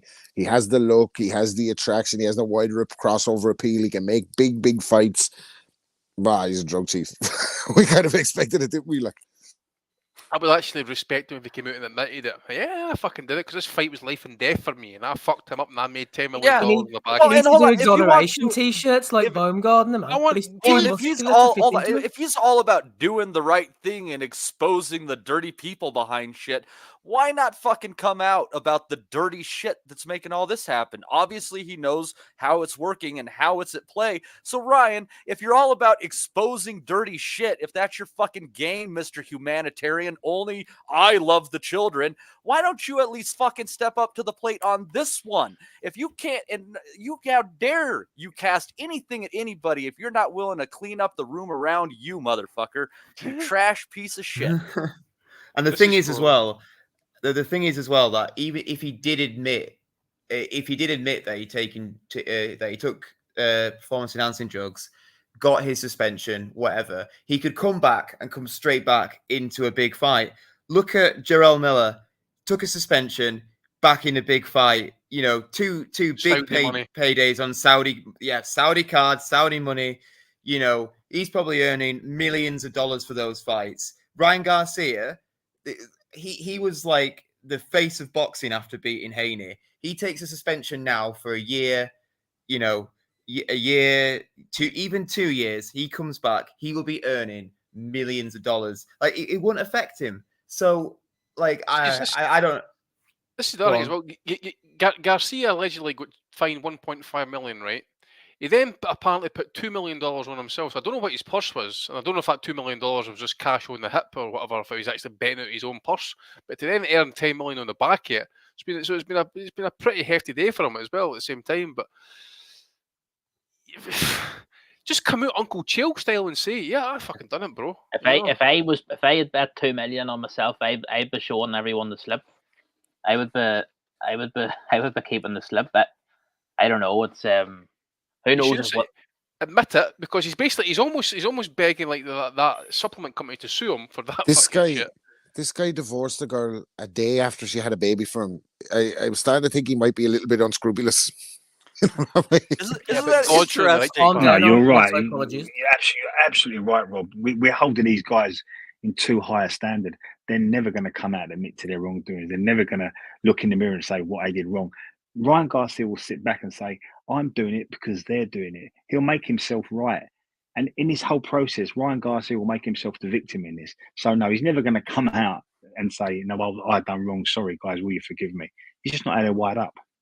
See, the fact of the matter, Daenerys was pulling him up as well about it. Eh? She was... He'll love the carnival as well, won't he? Of the whole, I ain't done nothing, bro, and he can get about absolutely right. Snapchats out of this or whatever it is he does. Well, and the fact of the matter is that trash attracts trash, right? At the end of the day, and what Garcia is in this position here, where you're trying to divert attention from you. He is very smart. Let me tell you, Alex Jones talk to him. Garcia is very, very smart. All this crazy shit that he's doing is all about fucking casting these doubts on everyone but him and trying to make him out to be a moral figure and trying to put him in a place where he controls the narrative as the righteous person in the whole affair. He had a pre-written defense for when he was eventually going to pop because he was talking conspiracy shit for 3 weeks before he fucking fight, like, doesn't he? So now when he comes up, he's like, oh, deep state, guys. Sorry, wasn't me. I wasn't juicing. I know I look like Action Man at 105. I can't make 140 pounds, but wasn't me. I'm afraid it was the deep state. Yeah. You might have touched upon something there, isn't it? The whole deep state, etc., etc. What's going along in the background all along? He's gonna come off with when first thing out of his mouth was oh, so I get pictured with Trump, and now all of a sudden I'm a drug cheat. That's what the fucking first thing he said was, like, so he's fucking. Like, I agree with Matt. He's a clever fucker, like, I really don't keep. I think he doesn't give a bollocks, like, he doesn't give a shit about legacy title. Like, this guy's never won a world title. Dude, he's pulling in dollars left and right. He is the women that he posts pictures that he's with are, I mean, absolute freaking stunners. He doesn't give a shit. He's not thinking about being in the boxing Hall of Fame or anything like that. He's just being a 20-something and trying to keep his train going. Mate, I'm telling you right now, as Mike Tyson says, once the money goes, so do the hoes, right? And he ain't going to be earning that bread forever, by the way, especially the way he's carrying on and living his life from that. That prime is going to be short and sweet, because he can't keep doing it. He can't keep burning the wick at both ends. It's just going to catch up with him. The drug test situation's a problem now. He's facing, going to be a minimum of 4 years, possibly. You probably need to spend cash on lawyers, all that type of stuff, Conor Ben style. Begging to get back in the ring eventually. You need fucking probably to go and do what's your man's name again? Kendall Holt? No, Kendall Holt's his name. Lucas Mack. Yusuf Mack. Probably end up chewing on the lettuce somewhere at some point because he needs to pay the bills. He is a pretty boy. He could probably make a fair living doing that. He's a real man. He ain't taking care of his kids and that as well. Ryan Garcia is going to be at the Devonish, guys. Very clear. Very clear. Yeah, except he's going to be the one getting shot on. Anyhow, God, that Devonish thing is going to haunt us forever, isn't it? But perfect chance just to end that conversation. We'll move on. We're on that for a while. Going. I'd like to, Mr. Matt Butters, I'd like to ask you on this one. Some more bad news that we got this week is that Artur Beterbiev has suffered a tear or some sort of damage in his meniscus, and he is definitely going to be on the shelf for a while. The fight with Bivol postponed at the very least. You're pushing towards 40. God knows how well your body's going to repair anymore. What I don't even know. This is just like a huge disappointment. We do have a great month of boxing ahead of us, but it was going to be capped off by this fight we have been begging for a couple 3-4 years now, maybe, and now it's out of our grasp once again. It really was, and that 5v5 card with Beterbiev Bivol at the top. Honestly, I said it in the Nuthouse group before. That was on paper probably one of the best cards. It's certainly in my lifetime that I've ever seen. or ever would have seen. Obviously, it's not happening now. I think the 5v5 is still going ahead without Beterbiev, Bivol at the top. So, which is and good. by There's itself, good fights on there. There's good fights on there. Oh yeah, it stands up by itself as a fantastic card. Obviously, it doesn't have that cherry on the top anymore. About Beterbiev himself, I mean, as you say, the guy's nearly 40. And the thing is, he's nearly 40 and he is a proper workman. You know, he does his work in the gym. He's, I don't think he drinks, certainly doesn't party, none of that sort of lifestyle. He is in the gym every day, you know, and I think that carries with it benefits, but it also carries drawbacks as well. If you're in like the gym, Thurman getting hurt before the potential fight with Zua, there comes an age where you kind of have to train smarter, not harder. Yeah, exactly. And I think he's training the way that he trains. You know, I don't know what he does I don't know what exactly he does in his gym, but you know, he's obviously not training smart, as you say, if he's tearing his meniscus like that. And you know, it's a sort of injury where you know he's gonna be on the shelf now for half a year, and you know, when's he going to be ready to fight? I don't know what the sort of recovery time is for a meniscus. I don't know if anyone's ever had that before. I don't know if it's just me, Matt, but is it just me? But it feels like Beterbiev just seems to have that wee bit of glass about him. He always seems to pick up like odd injuries at the wrong time. He does a lot of impact training, Andy. He does a lot. Sorry to interrupt you, mate. He does a lot of impact training. Would do that, I suppose. You know? But you've seen the type of press ups he does. It's very impact. David Hay was the same, and it does take its toll on your joints. It's those big squats. It's those big Olympic style squats, and you know they do. I think you know they're probably likely to take that sort of toll. But yeah, the sort of meniscus is that sort of. Does anyone know? Is that sort of like the cartilage part of the knee? Isn't it? I think it's. Yeah. It's the cartilage. A lot of basketballers get it, don't they? Well, someone was telling me... It's a pivoting and twisting that does it, yeah, you're right. Well, Des, I think you know a fair bit about it. Someone was telling me that when it comes to damaging your meniscus, it's not like repairing other ligaments where it might take longer to repair, but you kind of can come back at least close to 100%. Apparently with the meniscus, like the only thing that they can really do is stretch it. Like there's no like real concrete repair. And some people respond differently. Around the knee area, I remember the footballer Alexander Del Piero described the knee like putting on a pair of trousers. He said you got a belt or you got a zip, you got a button, and then you got to hope it drops right on your shoes. The knee is a very complex joint, and there's so much can go wrong with it. It's like the ACL. Some people recover very quick, and some people never get over it. Seen him play in the flesh straight away. What a player! What a player! What a player! Yeah, top man. But yeah, Beterbiev's an old boy now, and he's been doing this heavy impact training. He's another one that's done 2 Olympic cycles. He's another one that's boxed at a very high level. So taking away any type of cloud that could be over him, if he's doing everything right, yeah, impact training does have this effect. But sorry to take over the question, Matty. I'd ask you and the rest of the boys, you could save this, just put Anthony Yard in. I think Anthony Yard Bivol's a really good fight, and it's not as big as Beterbiev and Bivol, but it still has a big interest in the UK, doesn't it? And it appears kind of... I've also got a wasted training camp as well. Well, Bivol's meant to be fighting that Malik Zinad, isn't he? Who beat Pampalone in Australia the other He's week. a Libyan, is he, Inoue? Yeah, I watched that fight. Okay. He ran a bit, to be honest, but he can punch at a certain level. He's a runner. He's okay. He boxed a lot. Pampalone, he was coming forward and he outboxed him. He was a bit of a character, but he's like a poor man's Hassan Sharifi. He's on the back foot, man. He was a very negative. Him against Bivol. Yeah, it has the potential. Yeah, 12 rounds I see this. We don't want that. But I think Yard and Tundi and Lyons in the camp, I think that adds something to this. I think that'd be a good fight. I don't think Yard beats Bivol, but I think it'd be a really good fight. I think that whole situation is clearly a bit of a mess with Frank and Yard. You know, there's a dispute there. Yeah. Frank can't deliver. I think the story was that they had agreed the deal with Boazzi and Boxer, and Frank couldn't deliver. He couldn't deliver Yard. I suspect that it's. Go ahead. If Frank rings up Anthony Yard or Tundi and says, "I know we've not been getting on recently, but I've got 7 figures on the table. Do you fancy it?" They'd be best mates again, wouldn't they? Well, I would hope so. I would definitely hope so. Yeah. I think I think Frank Warren is actually, I'm not no defender like of any of these guys, but I think he, most people say it, and it's right. He's done incredibly well by Yard, to get him the opportunities that he has got him. Maybe you wouldn't say fighting Beterbiev as an opportunity. What fucking idiot is in Yard's ear that's getting it to him that he's getting a raw deal somehow? Considering his fights and his trajectory, fuck. That's Tunde, Marty. God, it's just. Yeah, his name's Tunde, man. And the problem he's had some opportunities for a fella that doesn't have a sparring partner.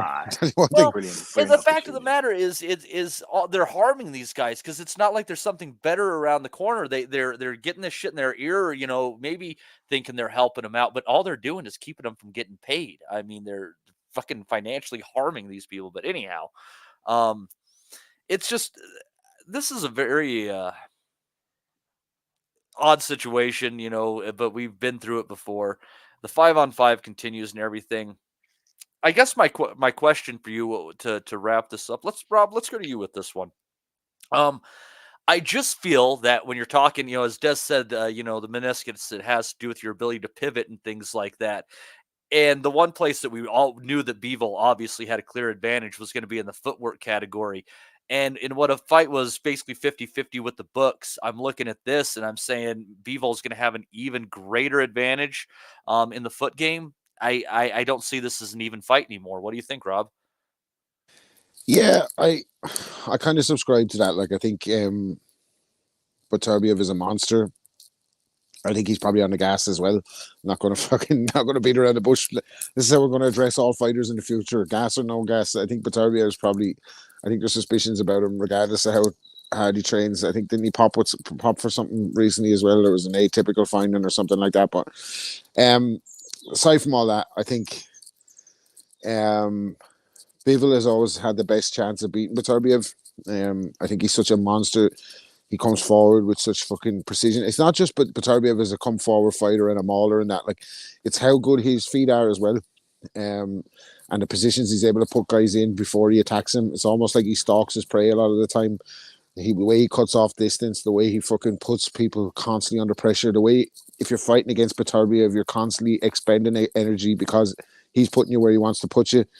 And then obviously there's the fucking concussive punching, the thudding punching and shots that he has. And he's no mug, by the way. He's a really, really good boxer.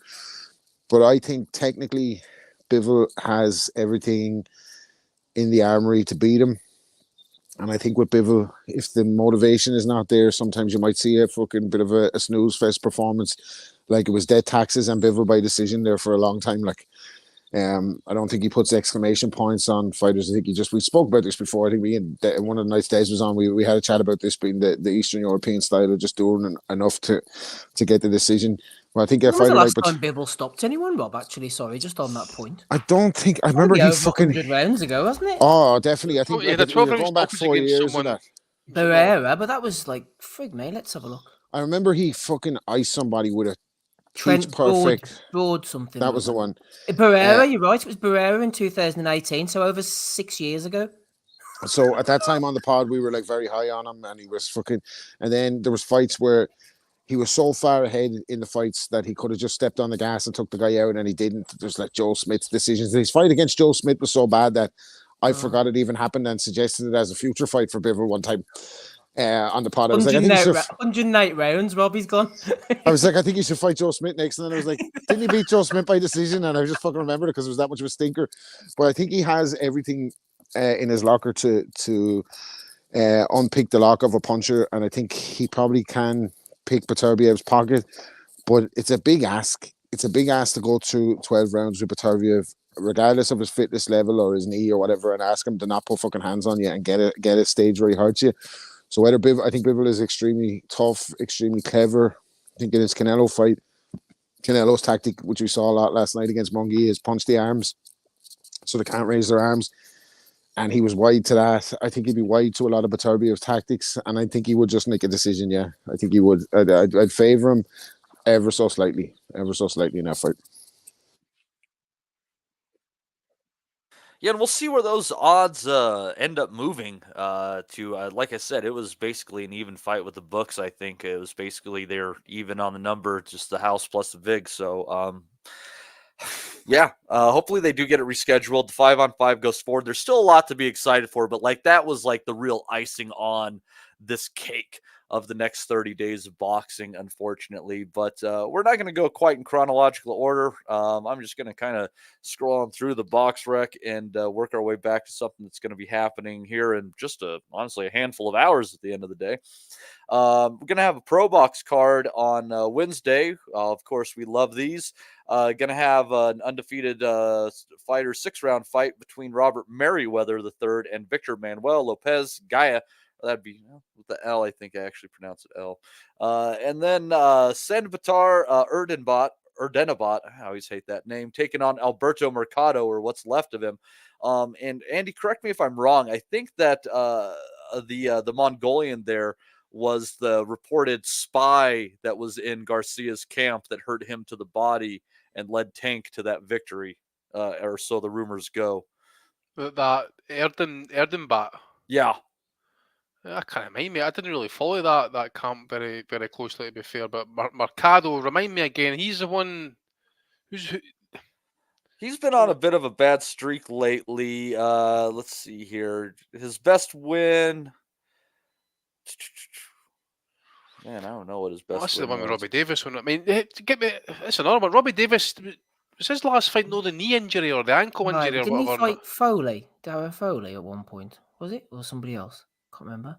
It was You'd think Lipinets would win that, Andy, wouldn't you? Like, I mean, mate, the levels of competition. I know Lipinets loses, but he loses to the best. Like, yeah, I know, and mate, he's outside the likes me. I know Ennis beat him, stopped him. Sorry, but fucking Dennis, like, I know, but Lipinets, mate, he's strong. He's very, very big for that weight. What is it? That's 140.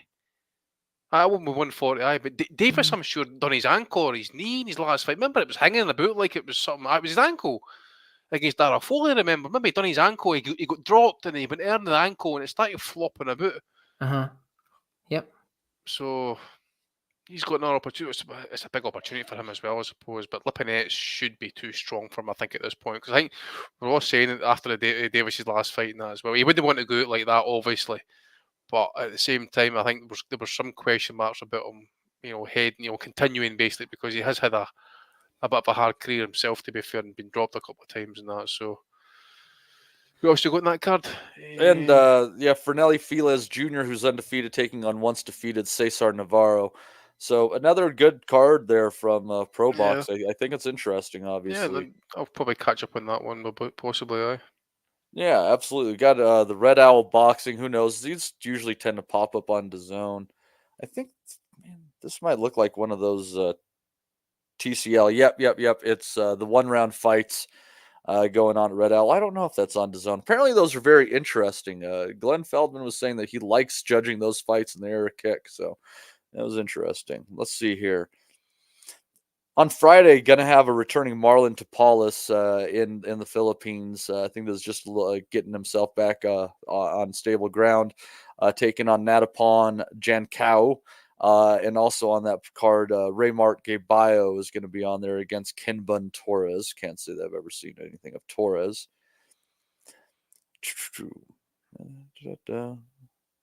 Try to find one more. Before we go to...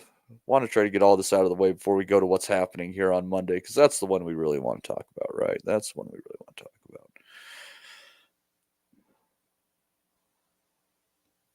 This is the problem with getting in late, folks.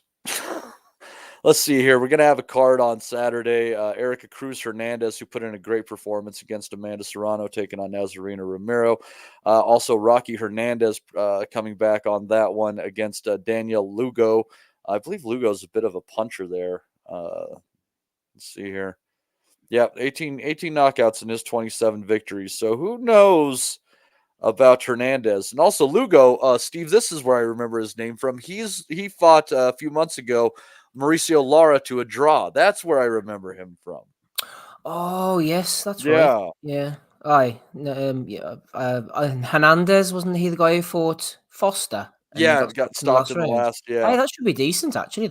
Actually, Yeah, that's not a too bad of a fight. Yeah, I'll watch that. Thanks for letting me know. Let's see here. Also, He's a let's good see. fighter. He's a good fighter. Mm-hmm. Yeah, let's see here. Who do we want to send this over to?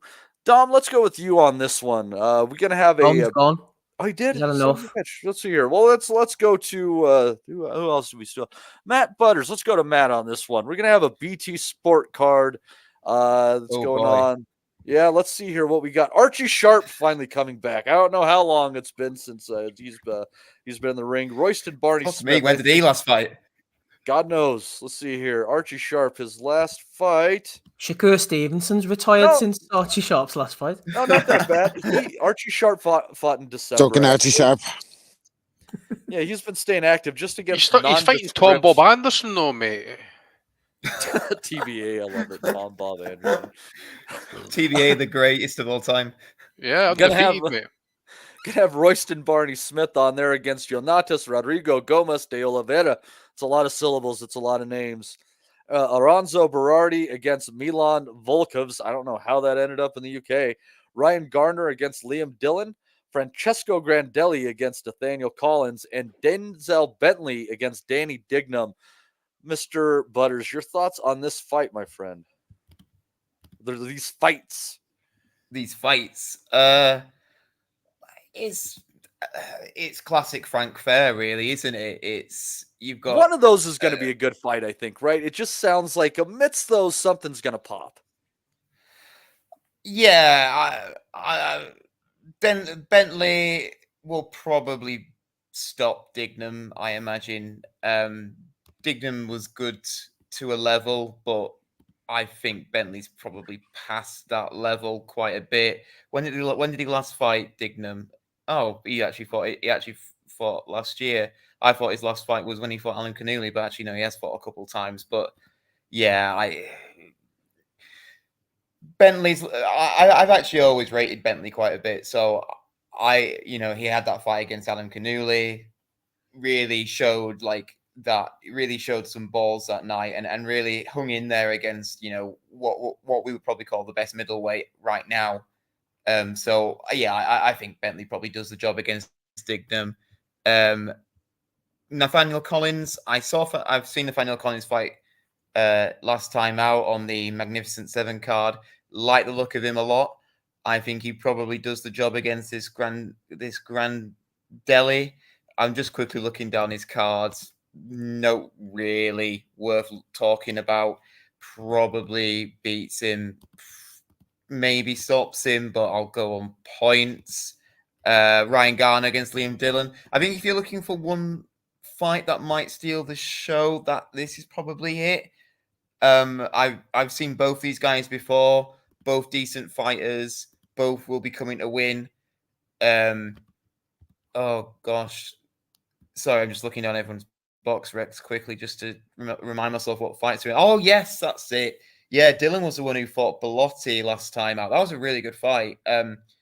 Comes to win, does Dillon. Really puts his balls on the line. Really kind of a head-first fighter. Doesn't really have a whole lot of power. Garner, bit more of a classy boxer from what I remember. Not really what I'd call a massive puncher either, though. So this is probably going to go points, but I think it'll be fun. I think it'll be fun for the distance. And then what else have we got? Just looking down the card, just seems like some prospects fighting journeyman. But yeah, like I say, some classic Frank Fair. But yeah, like you say, Matt, probably one of these fights will probably catch fire, but the rest, the rest will be just something to fill the time. What is this on Saturday? Saturday night. Yeah, I might stick it on if I'm free, although I probably won't be, so I won't watch it. Danny Dignam on a Saturday night? Are you out of your minds? I don't know, Rob. Are they out of? I think we're out of our minds, Rob. I think I've come to that conclusion that we are most certainly out of our minds. We fucking must be. I'm here at 10 o'clock on a Sunday evening, mate. Jesus. We clearly don't have that active of a social life. But anyhow, that's going to be going on simultaneously with a card from Cardiff. Going to be able to catch that on Sky and also here stateside on Peacock. Let's see here. We'll start. Steve, let me bring you in on this one because we know we're gonna have to keep you sharp for everything that's coming forward for you. You're gonna have to deal with all of the bullshit. You're gonna have to suffer through it. So are you gonna suffer through this, or are you gonna be excited for this? We'll start here with Hughie Fury against Patrick Corte, Lewis Edmondson against Joel McIntyre, Mark Jeffers against Darren Johnstone, Reese Edward against Thomas Patrick Ward, and Jessica McCaskill against Lauren Price. I think I'm done with boxing, man. Really regretting that career. that shit. Good week's work ahead there, Steve. You were cool, didn't it, Steve? It makes you wish you were cool watching Dignam and Bentley, didn't it, when you were that card? I know, man. Yeah, Dignam and Bentley sounds okay, but Reese Edwards, I think he was the guy who fought Brad Foster last time. I thought he lost that fight. Thomas Patrick Ward always seems to appear. I think he lost to Kolmatov, who went on to fight Ford. That might not be too bad. Jeffers, he likes to swear in post-fight interviews. He's fighting against Darren Johnston from Scotland. I've never heard of him. He's undefeated currently. Yeah, 8-0 with 2 knockouts. Hughie Fury's back. Big return. Moses Jolly against TBA. And Jessica McCaskill against Lauren Price. Yeah, it's a bit of a stretch, this one. I think going up against the BT card, if you roll the 2 cards into one, then yeah, it'd be handy enough. But I think would be 10 hours of shit, Steve. Nah, there's a couple of decent sort of domestic scraps across the 2 cards, I think. And then there's a lot going on. There, obviously you'll come to it later. Kambosos, Lomachenko, and Lugo Hernandez. I think it's about picking the nuggets out, isn't it, next weekend? So I don't really have to. McCaskill Price is more your area, Matty. Yeah, and I don't know. I feel like McCaskill's been slowing down and just kind of not looking as sharp recently. She's always got a kind of awkward style. I think Price should probably soundly outbox her. But that said, what McCaskill's bringing to the ring isn't necessarily something she would have ran into much in the amateurs, especially the body work and stuff. So it might still catch her by surprise. That wouldn't shock me entirely on that one. But that's that card at the end of the day. But we're just kind of skipping through those because there is better stuff going on here. Let's wander on over to Australia, home of our good friend, the Dr. FMG. Going to be on ESPN and ESPN Plus. I don't know what it's looking like for you guys. I don't know what time it is. I think they're doing it like AM Sunday in Oz, so that it's going to be on Saturday night in the States or something. I don't know. We'll find out when we get there. But we'll start up at the bottom and work our way up. There's a few good fights on this one. We're going to have, let's see here. Imam Kateev against Ricards Bolotniks. Bolotniks, when was the last time I saw him? He throws. He's not a boring. He'll fighter. come to fight. He will. That's not too bad. He got knocked out by Gvozdyk a few fights ago. There you go. He has a level. He took Buatsi late. He beat Stephen Ward, I think, at one point, and Jose Burton as well. Okay. Let's see here. We're going to have a women's title fight, Bantamweight WBA. Nina Hughes defending her belt against Shernika Johnson. Boxing fans will remember Shernika Johnson for instead of wearing a top to a weigh-in, she chose to paint her tits. Let's see here. Going to have Carlos. Well, she got a fan with me, Matty. But she is actually another one who comes in swinging. That fight might actually be quality. Once he finds out what time it's on. Yeah. Let's see. Gonna have Carlos Quadras against Andrew Maloney for Quadras' WBC interim junior bantamweight title. Isn't Quadras out to that fight? That? Isn't Quadras out to that fight? Really? He's fighting Pedro Guevara, I think, isn't that's not a bad replacement on short notice, but I swear Guevara usually competes down at lower weights, like 112, 115 for some reason. Yeah, because Quadras beat Guevara, didn't he, on one of those Uzbek or Kazakhstani Yes, no, cards. you're right. Maybe he is competing at 118 because he beat him for that title. I think it was like one of them IBA Fight Night things. I don't remember this stuff, man. That's bad, isn't it? Okay. Yep. Okay. Well, that's interesting. Changing it up. And then the main event Vasily Lomachenko taking on George Kambosos at 135 pounds again. Des, I'm going to swing this over to your direction to start it off. I think everybody's obviously picking Lomachenko. I'm going Lomachenko stoppage because I can't see how George Kambosos keeps making this weight. He hasn't looked good on the scales in probably 18 months. Yeah, you're right. Yeah, stoppages, you probably get good value on that as well. But I think being at home, and I think with the type of character Kambosos is, I agree, Lomachenko wins. But I think Lomachenko will get into a lovely, steady rhythm. And I think Kambosos will be perfect fodder for Lomachenko. I think Lomachenko wins, not to be disagreeable. I just think he beats him on points because I think that's the rhythm of the fight. But if anyone's going to stop Kambosos at this stage, yeah, I think it'll be Lomachenko with his accuracy and his selection. But I think he's got Lomachenko unanimous decision written all over it. Yeah, maybe I kind of think the Lomachenko might sneak in some good stuff to Kambosos' body in this fight. I just got a hunch that might end up being this part of the story here. What direction are you going on this one, Andy? I mean, I think we're obviously, again, going Lomachenko, but where are you feeling it as? Stoppage decision?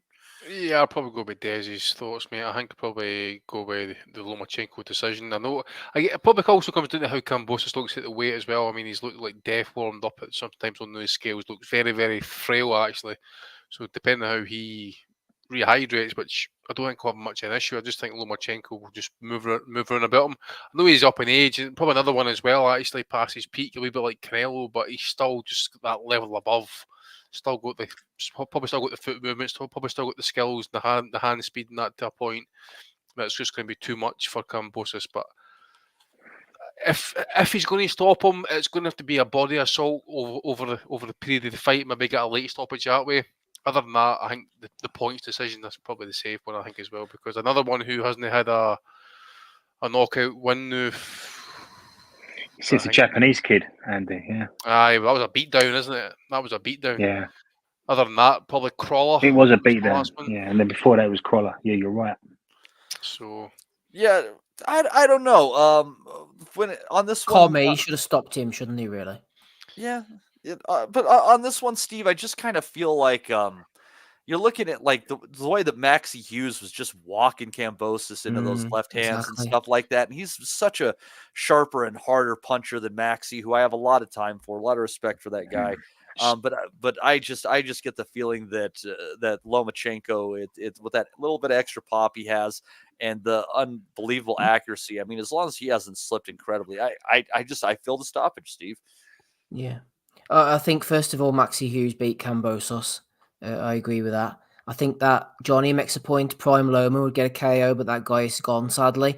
I think he'll get into a lovely groove, lovely rhythm. And at times, as against Comey, he might have the opportunity to put the foot on the gas against Kambosos, but I think he'll cruise through and beat him handily. Kambosos, Lomachenko is all wrong for him, isn't he? We all know that. Kambosos has done incredibly well. The night he beat Lopez, the stars aligned, everything went in his favour. Fantastic win, but we know what he is. The Haney fight, second one now here. Each time in Australia, as far as I know, he's going down like lesser stadiums to lesser stadiums. He's going to end up in a leisure centre at this rate, but he's done really well for himself, made a lot of money. Yeah. You're right, Matty, about the weight. I think he looks terrible, but he's a guy, he works on adrenaline and heart, and it's going to take a lot to stop him. He'll be absolutely buzzing, and I think that for that reason, he'll get through the fight and see the distance. But I would really be surprised if he won this one. I think his time has come and gone. But he's a good, honest fellow. He's made a lot of money, so good luck to him. Just on your comment there, Steve, about the IBF rehydration, I know this is some sort of unification fight, because I'm sure it says the IBF rules if it's a unification, then the second day weigh-in, doesn't it? Oh, I don't know. I know the IBF's on the line, isn't it? The vacant after Haley dropped it. Yeah, it's so not. What other belts on the line then? Oh no, actually, if there are, somebody says it's unification. Oh right, I don't know. The IBO's on the line, of course. Well spotted. The second, no, well, the rehydration clause will be in effect then, because I'm pretty sure if it says that, it says, someone check it for me, please. IBF rule states if it's a unification with other free bodies, the rehydration clause isn't in, and that 10% thing. Yeah. Is it £10? No, the £10. £10, yeah. The £10 thing isn't in effect. I'm pretty sure. Oh, really? Unless unless it's changed since then. But I'm pretty certain that's how it was a couple of years back. Well, hopefully they'll be recognising the IBO anyway, Andy, and that Yeah, will one of the big indeed five, be, mate. Yeah, 100%.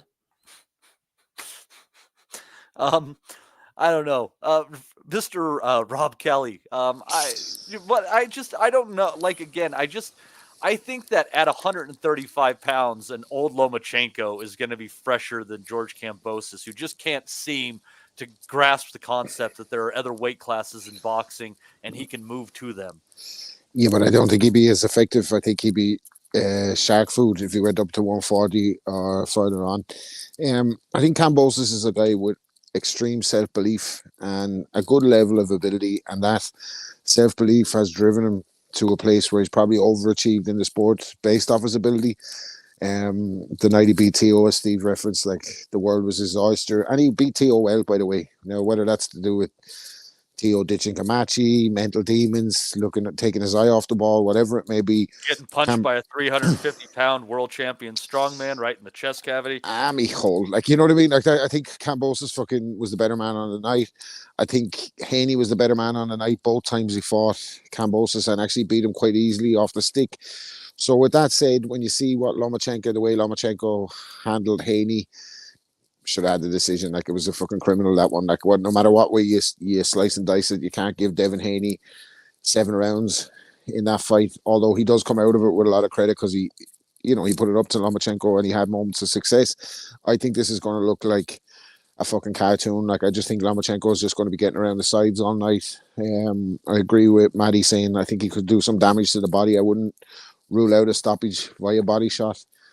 I just think all across the board, Lomachenko, even at this stage of his life, and he is on the fucking slide, by the way, and he's on the way out, and he's fighting 2 weight classes above his best weight. I think he could probably still make featherweight to this day if he wanted to. But he fought up the weights to get the opportunities, similarly to what Rigondeaux had to do when he conceded to fucking jump 2 weight classes to fight Lomachenko, ultimately to quit on the stool. But Lomachenko is too classy an operator. He's got the southpaw, he's up and down with the jab, he's got that hook, he turns around, he pivots. I just don't see Kambosos having anything for Lomachenko. Like, what's the key to victory for George Kambosos? Can he swarm him? Can he Orlando Salido him? Does he hit him in the balls? He's not strong enough to fucking push him around the ring, and he's not sharp enough on the counter to pull an Linares where he's fucking going into a tactical battle with him. We saw a better technical fighter in Devin Haney, who has 2 wins over George Kambosos, struggled badly trying to find Lomachenko and leaving himself over for the counter. I don't think Kambosos is as good as a defensive fighter as Devin Haney is, and I think his chin is going to be exposed throughout the whole fight. So I think, yeah, like Lomachenko, like they said, Steve said, yourself, I think Lomachenko gets into a rhythm, but I see I'd go one step further, that once he gets into that rhythm and starts breaking him down, that the stoppage could be there for him if he wants it. But Lomachenko to win the world title at 135 and maybe retire, I think, unless he gets a rematch. I don't think Haney or any of them would rematch him. He might be chasing something with Shakur because he's still a top rank. I mean, like, that fight could be made, like, but do they make it? Do you know that way? I think that would be actually a sleeper fight for a really, really high level contest, because as much as you can shit on Shakur Stevenson for his style, his boring style, everybody's always said that we think he could probably beat everybody 135 to fucking 40 on his day. He just needs the opportunity. Frank Martin ducked out of the fight for him to go and take the bigger payday against Tanks, but it's hard for Shakur Stevenson to get opponents. So with the 2 of them being on top rank, a passing of the torch moment between 2 elite technical fighters, it'd be perfect fight for Shakur Stevenson and a perfect fight for Lomachenko. But I just don't see it getting made. I don't think Aaron really gives a fuck about Shakur either. Do you know that way? Like, I don't think he's in a rush to fucking I push think him he on. might actually just kind of dislike the guy. Actually, I think he might be onto it. Yeah, I don't mean there's lots of part dislike. ways, didn't they, Rob? And then they seem to have Shakur re-signed. I don't actually know. Yeah. Very strange, and especially considering how close Shakur Stevenson is to Terence Crawford, that was a strange decision to re-sign, I think. But I know I know people close to Shakur Stevenson, and I know they've made offers to other big name fighters. Frank Martin was one of them, like, and they can't seem to get fights done. So maybe with Lomachenko with silverware, that'd be the best fight to make. And Jesus, I'd love to fucking watch it. Like, I'd love to be sitting here on a Sunday night talking about watching Shakur Stevenson versus Lomachenko. Just don't see it happening. But back to the fight next week, I just think Lomachenko has too many tools, too much stuff in the armory to lose to a guy like Kambosos. I cannot see it, and I think he will probably take him out later in the rounds. That's my kind of hunch too, Rob. That's my hunch too. Matt, I'll give you last word on this fight. Yeah, so, I mean, it's hard to really add on to what everyone else has said because you've really said it all, to be honest. Kambosos is, in many ways, a great fighter. He's got a lot of heart. He's a tough bastard. He's going to come there to win, and he's going to give it his all. But he is extremely limited. He doesn't have the best technique. He is not the best defensively. He's not the greatest mover. Really, he's just a lesser version of everything that Lomachenko has. Everything that Lomachenko has is just that bit better than Kambosos. You know, even power-wise, you would argue that Lomachenko has just that little bit more power than Kambosos does, even if we wouldn't really call Lomachenko a massive puncher. Is he going to stop Kambosos? I think, and really, that really is the question. This is a discussion we're having, isn't it? It's not whether or not Loma's going to win; it's whether or not he's going to stop Kambosos. I think I fall down again. I think I agree with the lads that Loma goes into a rhythm, and I just look back to that Commey fight. He had Commey always hurt, and he just kind of stepped off a little bit, and he allowed Commey to ride out the rest of the distance. Maybe part of it was he wanted to play up to the ref, play up to the corner to try and get them to stop the fight. He did. He shithoused Commey, didn't he? Really, with that whole stop the fight to the corner and all. But he let him off the hook, really, and that's it. He's a professional fighter. As much as you want to do that shit housing, and it looked good at the time, and I can't really say that I didn't enjoy it in the moment, but it is what it is. He let him off the hook. He allowed him to ride out the rest of that fight. I can't say I can't say that something similar won't happen here. That he could have Kambosos in all kinds of trouble, but just lets him off that hook at the end. Maybe that little bit of Australian crowd just gets him through those final couple minutes. Yeah, basically what I'm going to say is this is nailed on. 120, 108 to Lomachenko. I almost think that'd be more embarrassing for Kambosos than getting knocked out. But then again, he's already basically been blanked by Haney in his home country. So who knows? Maybe he's used to it at this point in time. So we're going, but that is all happening Sunday, Australia, Saturday here, probably Sunday morning where you guys, I don't know.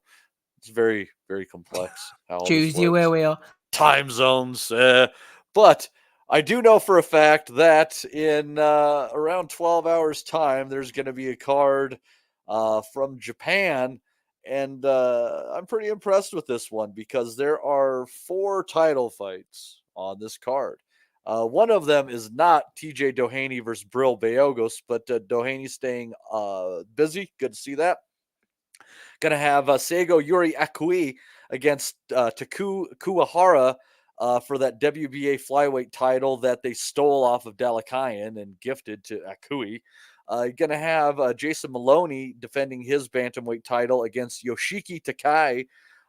Then you're going to have the other Inoue brother, Takuma, taking on Sho Ishida for that WBA strap that Inoue currently possesses at 118 pounds. And then the main event, of course, Naoya Inoue against Luis Neri for those undisputed, all 4 belts, even the ring belt at 122 pounds. Andy, let's go to the undercard first before we get into the main event. Give me your thoughts on this. You usually have a little bit of a stronger take on these Japanese fighters than most. I was just kind of winning a wee bit maybe earlier the years, but suspect the man, other Inoue, Ishida should be a good fight. I think the guy who'd been in with Tanaka was quite a close competitive fight, and that's why I think that guy might be a live dog. Inoue is generally good good value, but again, another one who maybe just hasn't got that power. Has been seen better days as well. Who else is in the card again? Are you guys catching Andy breaking up a little bit? Yeah, Sorry, I am I breaking up? Yeah, just a little bit. I don't know what was going on. So on that fight, let's see here. You have Akui against Kuwahara, Maloney against Takai, Inoue against Ishida, and yeah. Yeah, so I don't know where I cut out a bit, mate, but Maloney, good to see him back out again, I suppose. But I'm trying to remember that Saul Sanchez fight. It was quite close, if I can recall. We kind of I think so. I think they smacked each other around a good bit. Yeah, it was a good Yeah, that fight. was a Sanchez split. Yeah, coming that was a forward, good didn't fight. they? But obviously, again, the kid that he's fighting, the Japanese, he was 8-0. Another one, again, it just goes to show these Japanese fighters, they're not really mucking about with them. They're tested hard. I think he was a pretty early kickboxing doors. champion, him, I Andy, think so. apparently. They But don't he's- let shit marinate over there. They put it straight on the grill. Yeah, but there's a few other fighters as well. But I've seen there was a couple of Japanese cards. I didn't watch them obviously, but I did see there were a couple of undefeated fighters. But they're getting putting in against seasoned vets, really. So really sink or swim time, which I really like to see them do it because either you've got it or you've not. It really saves it having to go through a fight like a Boatse. You're kind of sitting after 15 fights, 20 fights, waiting for that call up or that step up in class. These guys, like a guy like Tanaka, for example, he was challenging top fighters after like 5-6 pro fights. Ioka was the same, so they seem to be doing it with this kid and that as well. So, I wouldn't be surprised to see Maloney lose his title this time round about. Actually, I think he's also had a wee bit of hard career. He's done well to get to this point, I must admit. But I also think he's going to have a short reign, and I think it could be time up tomorrow. Yeah. Yep, I agree. Rob, Steve, for some reason, wants me to go to you on this undercard. I don't know if you have strong feelings or if that's a sick joke, but I'm willing to play. He's on the fucking wind up there, isn't he? No, he's wanting to teach you the Haney breakdown, mate. I was thinking of Yoshiki Takahiki. That's one of my favorite guys. Everyone hears me ranting about him all the time. Like, I wish him well. I wish everybody on the undercard well. He lends himself to a rhyme, though, Rob. There's a few. There's a few on that card. You can get very creative. I don't know shit about the undercard match. Let's come to the main event. Hey, I know you love the Japanese people. Great bunch of lads. So, Actually, in a Japanese restaurant on Tuesday night, drinking sake, Sapporo, and eating a bit of wagyu.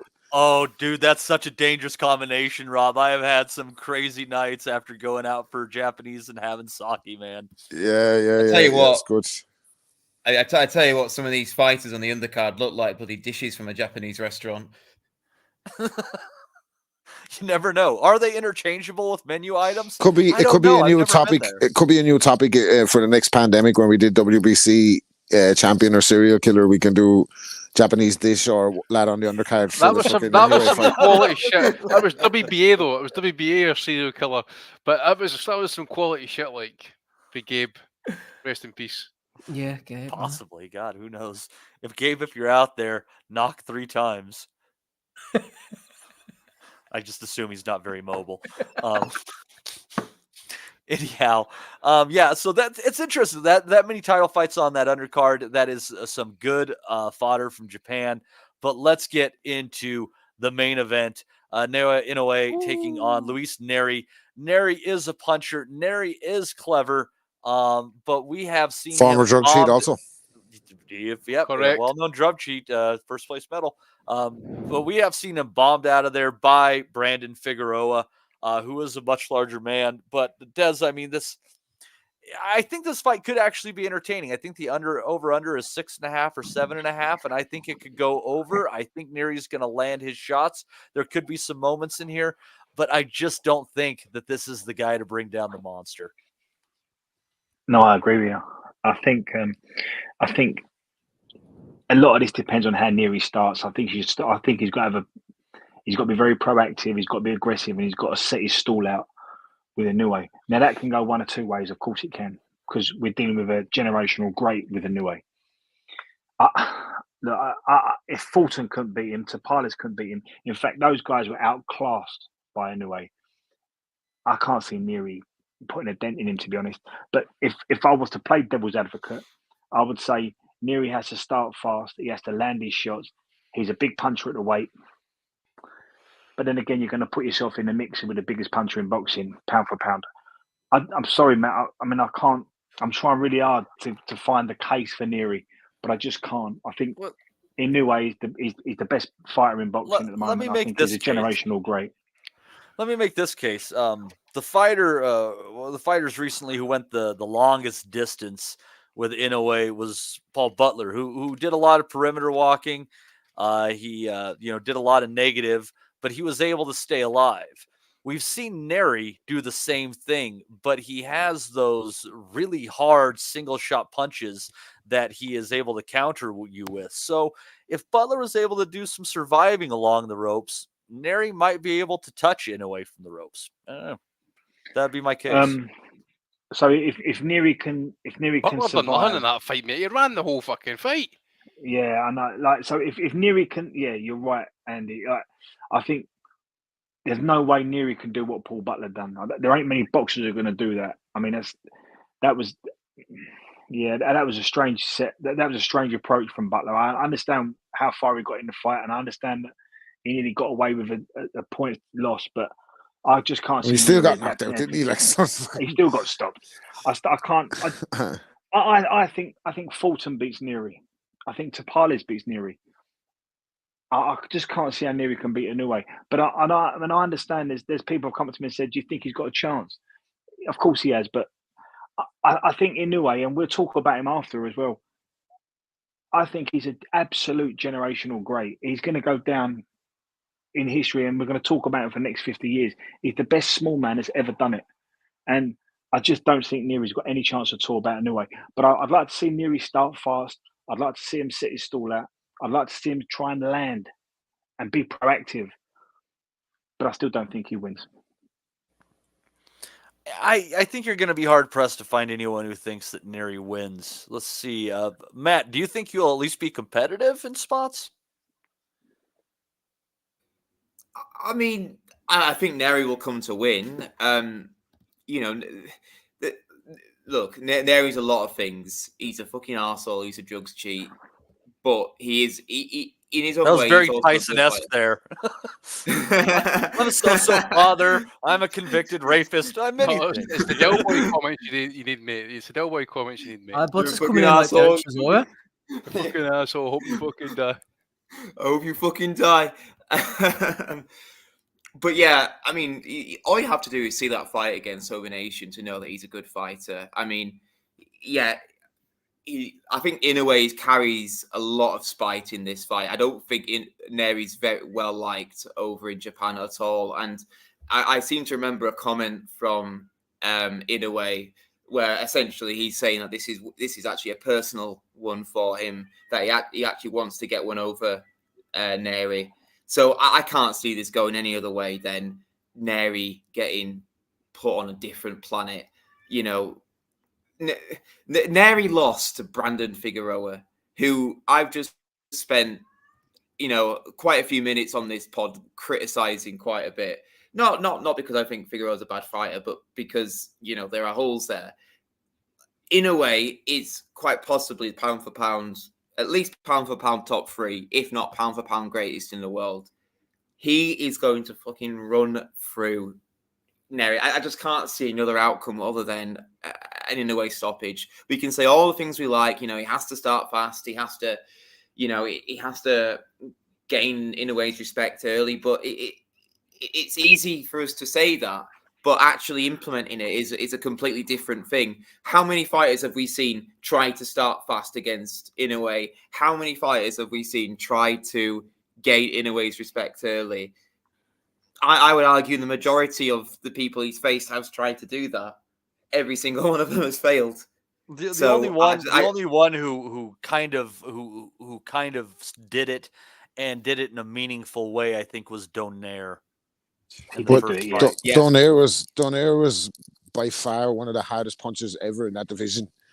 And a brilliant He was fighter. and a brilliant fighter, and he was carrying more of a threat, even though he was up the years or whatever, and probably past his prime from his peak was what 12, 13 years ago, and he still made a good account of himself. But it still only took him so far. Do you know what I mean? And I don't think Nery has any of those attributes. Sorry, not to fucking jack anybody's prediction, but I just think you have to factor into that. Like, Nuthouse did something with him, but Nuthouse was a fucking monster puncher at 118. Like, well, he broke Inoue's jaw in that fight too.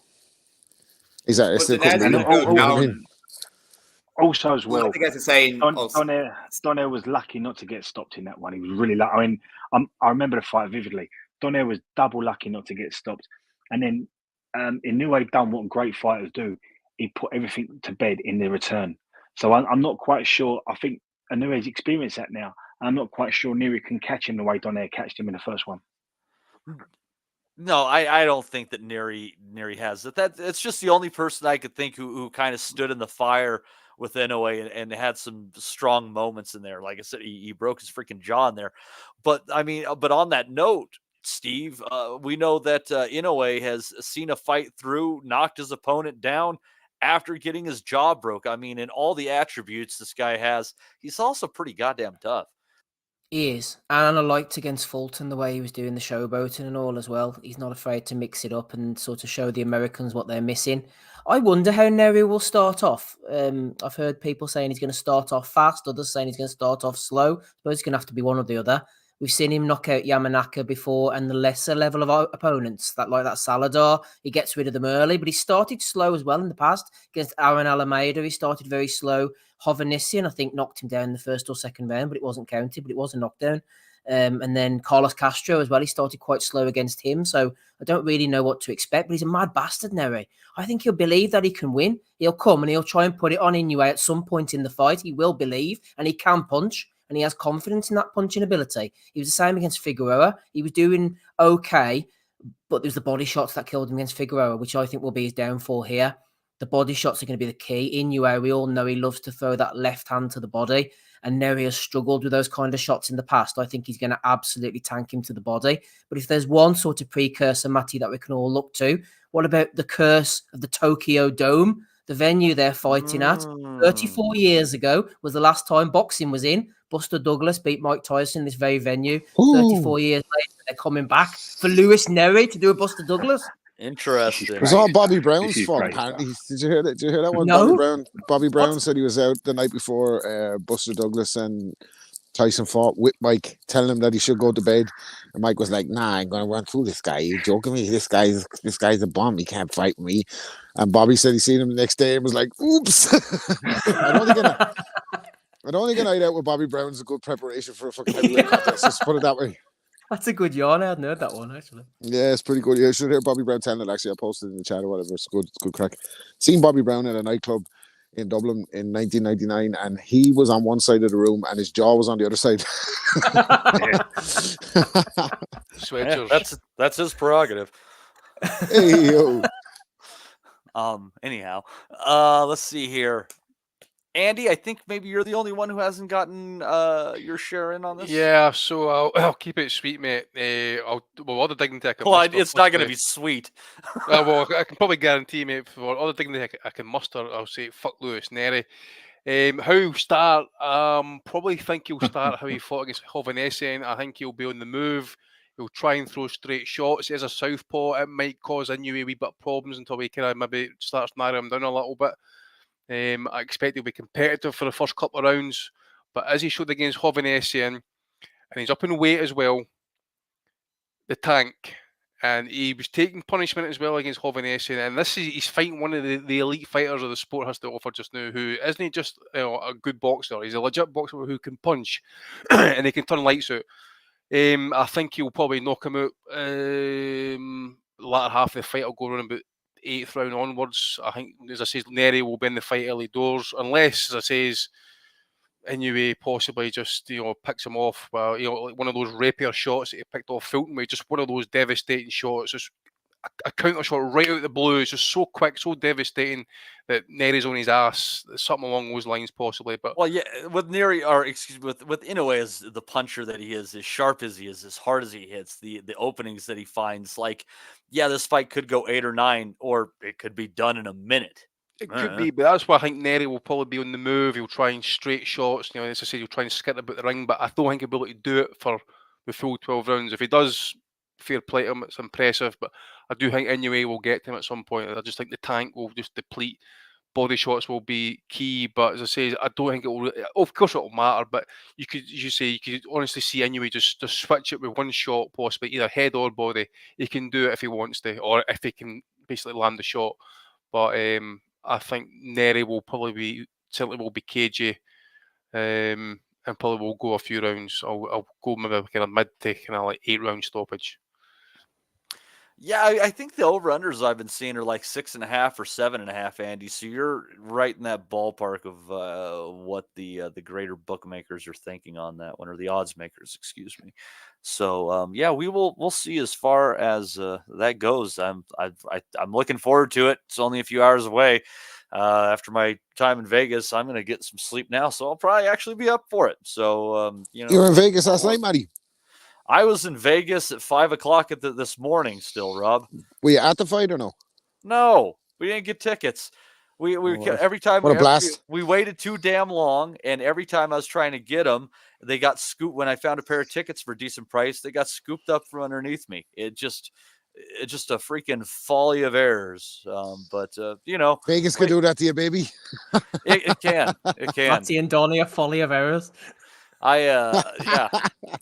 That's the name of the show, Steve. You really want to see a folly of errors? You ought to see Donnie on the golf course, my friends. Oh, you want to see him fucking getting dressed? Who dresses him, by the way? He's got to be colorblind, eh? He has got to be. He got a lot of respect at the Kentucky Derby party, because I mean that's kind of the whole. Yeah, motif, but they're weirdos, man. But that's for the Kentucky Derby. That's this one time a year when people do it. Like Donnie dresses like this, quite often. It's like every day for him is the Kentucky. Does he go in the Derby court dressed like that? I'd like have Mr. to think he Tumble. tones it down a little bit. He did have some kind of just like light blue, kind of normal jackets. Yeah. So he dresses like he has a handful of flashcards and Mr. Bobby beside him, doesn't he? No, but mate, he's like a blow up hammer away for walking in like fucking Timmy Mallet, you know. Timmy Mallet. He takes me back to a Robin Williams line. Timmy Mallet.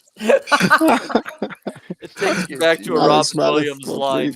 He said, "Clothes so loud that even a blind man would say, 'Dear Christ, this isn't Carnival.'" Oh, I'd say that was some night in Vegas. Fuck me, that's a whole other pod, that one. Yeah. Jesus. Did they get to speak to the Argentinian strippers by any chance? Speak to Sergio Martinez? No, I don't believe that happened. I think we're all fine. You remember that surely if that happened. Great bunch of lads. Possibly.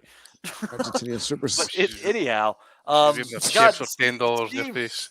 I don't know whether to ask you if you'd like to do the Bellew one more time, or if you'd like to make an exit and preserve yourself.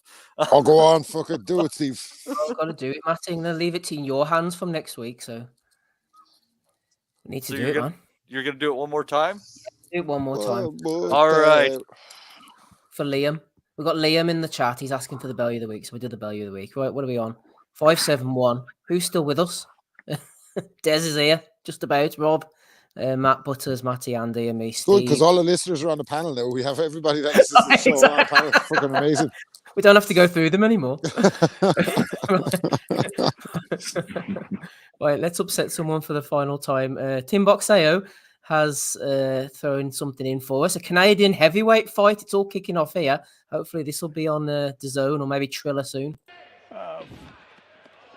Fight for home. Oh, look at this. You heard him. There you go, Kenny. Oh, look at that. He's a big banger. Cartwright's a big banger. That's some heavy hands. And Sangster felt that. He did. Now can he survive the round? Lots of time left. He's got to be careful. He's walking in with his hands down. Doesn't want to get caught and doesn't want to punch himself out either. Oh, there he goes. Bosh. That's it. First round knockout. Fucking bosh. Look at this man. Excited after that fight. Good job. Look at this celebration. Well, I'm not going to say that He's The big puncher. I think that's the first time. Yeah. I think that's the first time I've seen a fella win a fight by knockout and then flex his belly. That combination though, Rob, at the end, man, CompuBox. It was giving me shades of when John Fisher finally catches up with Ozzy. The fella looks like the fella looks like a fat Ivan Drago. I love the way Ivan they say Drago ate Ivan Drago. What's his I love the way the nickname? commentators are fucking earning their crust on the card, and they're like, he's got heavy hands, he's got heavy everything, motherfucker. He's fucking 300-pound weight. Look at him, like. What's his nickname? Margarine Bean? I can't believe it's not Butterbean is his nickname.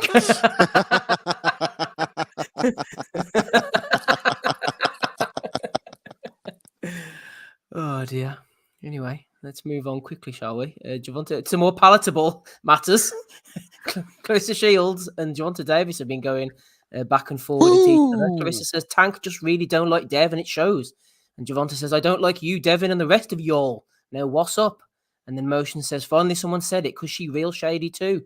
I would be too. Look how she look, says Javonte. And then Rob, the quote comes in and says, I'm dissing you on a song next, midget. I got a great verse for you, champ. So I'm talking about the GOAT. That's what I'm talking about, the GOAT. She's on rare form this week. She posted a rather bizarre picture of herself sitting on her counter. There you go. And then when Baumgartner was jumping to Ryan Garcia's defense, GOAT was taking shots at her, calling her a strong neck bitch. And she said, you look pretty strong up on that counter too. And then someone else was talking about the GOAT. When are you going to fight the GOAT champ? And Baumgartner was like, we have to get her down off the counter first. Shout out to the GOAT, man. Fucking shout out to the GOAT and shout out Tank Davis. Fucking amazing, though. Fucking amazing. I can't wait for that fucking Tank Davis diss to hit the streets the week of the fucking Frank Martin fight. Hopefully she's using that outfit to clean the counters and she's just sliding her ass across. That's the only thing I can get for it. Like a Brillo pad. Jesus. Oh dear. Anyway. Where's your dinner? I come in for work. Where's my dinner? It's on the counter. Dinner's served, bitch. The GOAT's good value, man. Here's another one from Tim Boxeo. 35-year-old Ebenezer Tete, you might remember him, fought Daniel Dubois, earned a 5th-round stoppage win over 46-year-old Inoue Agbonson, 5-2, in Sokode, Togo, when Agbonson injured himself. I couldn't cut the audio in time for this. He fell over while throwing a punch. Woo! He could not continue. Easy Tete, Ebenezer Tete. I mean, I'm just trying to figure out where that fight's actually happening. It looks like it's happening in the middle of the street by a fucking The crowd went wild. Tete, Boomba, Your man Boomay himself, he fucking fell over the shot. How can they sanction this, man? Ebenezer good. The Togo board of no control, Andy. Oh, mate. I mean, seriously, is anybody checking box rec to see if that's officially up on their record yet? I mean, seriously. Well, it doesn't appear like anybody's even there. It's just like somebody came and like used like an aid helicopter to drop a ring into a fucking dirt bag. And they're like, all right, let's get it on. Talking about box rec, I see they went all the kind of premium route as well now, eh? Oh, have they? Aye, if you go and check it, mate, so they've got premium subscriptions for managers, agents, boxers themselves, trainers, and like your bog standard Japo. Transfers like us. Aye, basically, aye. They have a Patreon behind the wall. It's just Ricky Gravel in it. Even voice notes. Oh, you gotta love Rick. That's what's something you're really missing out on in that group, Rob, is Ricky's voice notes. Some are fucking. I bet. Fucking, he has me DM. I bet I'm missing out. All right. I think missing out's a little bit strong. Oh, hey, not all Mats agree with that sentiment, Ricky. You just keep dropping them in there. Oh dear. What about this? Keep dropping this. Oscar De La Hoya. This is a video. You all thought this Ryan was Gosling AI was shit, fine. during the week. This is fucking. What was he This is doing? real deal, baby. See, Amazing. A fucking amazing from fucking Oscar De La Hoya, man. I It wish you just, had. this clip is just 2024. And this is boxing in 2024. One of the greatest fucking welterweights, 154 pounders of his era, who's a joke as a promoter, by the way. And I think Canelo had some good points about him fucking always stealing the limelight from the fighters. But his response to it was to put on a fucking Super Mario mustache, the Goldie boxers that he was fucking photographed in infamously years ago, and has his wife out washing the car for him and a couple of midgets boxing. There's a lot going on there. There's a lot to unpack, but the wild world of Oscar De La Hoya, rough and tough. Well, I just don't think it's a good idea to have Ravishing Rick Rude wrestling at 65 years old. And That's a great shout. Oh man, what did you make of his beef, Andy, back and forward with Canelo? Canelo, the Spanish translation was interesting, wasn't it, with the pots and pans? yeah, well, they called him a Americone too. It's yeah. I seen you that guys one. know what that one means? Aye. Yeah, I know what that one meant actually, because I think a few. I was folk were actually out in Spain this week getting the translation in live time. It was good. Pendejo. I was channeling you, Rob, with your Paulie Malignaggi impression when Canelo said the bit about, what is it, kitchenware makers confused. Do we make dildos or pots and pans? We don't know. What are we doing here? It's quite clear, guys. Oscar's at the Devon. He's performing this next week, guys. He's highly favoured. You got to hand it to Oscar, though, at the same time, is he maintained a wee bit of composure, but he was reading it off cliff notes, whatever, right? But he managed to get his point across. You put some fucking respect on that, on my name. But he also managed to get in the two-failed drugs test, by the way. It was just a proper snidey moment, but dropped in there for maximum effect. And he done well, like, because he carried that promotion, Steve. I think you said it as well, mate, that he needed that wee bit of a boost, and the Oscar Canelo kind of showdown kind of. It was good to see that. You want to be better. Brilliant, man. Canelo was being interviewed in English when he's always at his best for me. By I the way, don't fucking care, man. I don't fucking care. You actually see that he's a bit of a bollocks, like, as well. He has a bit of an edge to him, Canelo. It's good to hear him speaking English when you can actually understand what he's saying. But he was like, they were saying, prime for prime, you versus Oscar, Canelo. Who wins? Oh, that guy's fucking easy money, man. He is easy fucking work, man. No problem. I want to fight with that guy, man. No problem. I have proofs. I have proofs from the lawyers, man. He steals money from the fighters. He is easy money, man. Yeah. You want payday?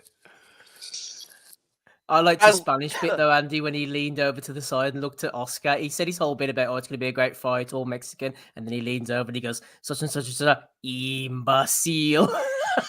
It is imbecile on my left. Imbecile.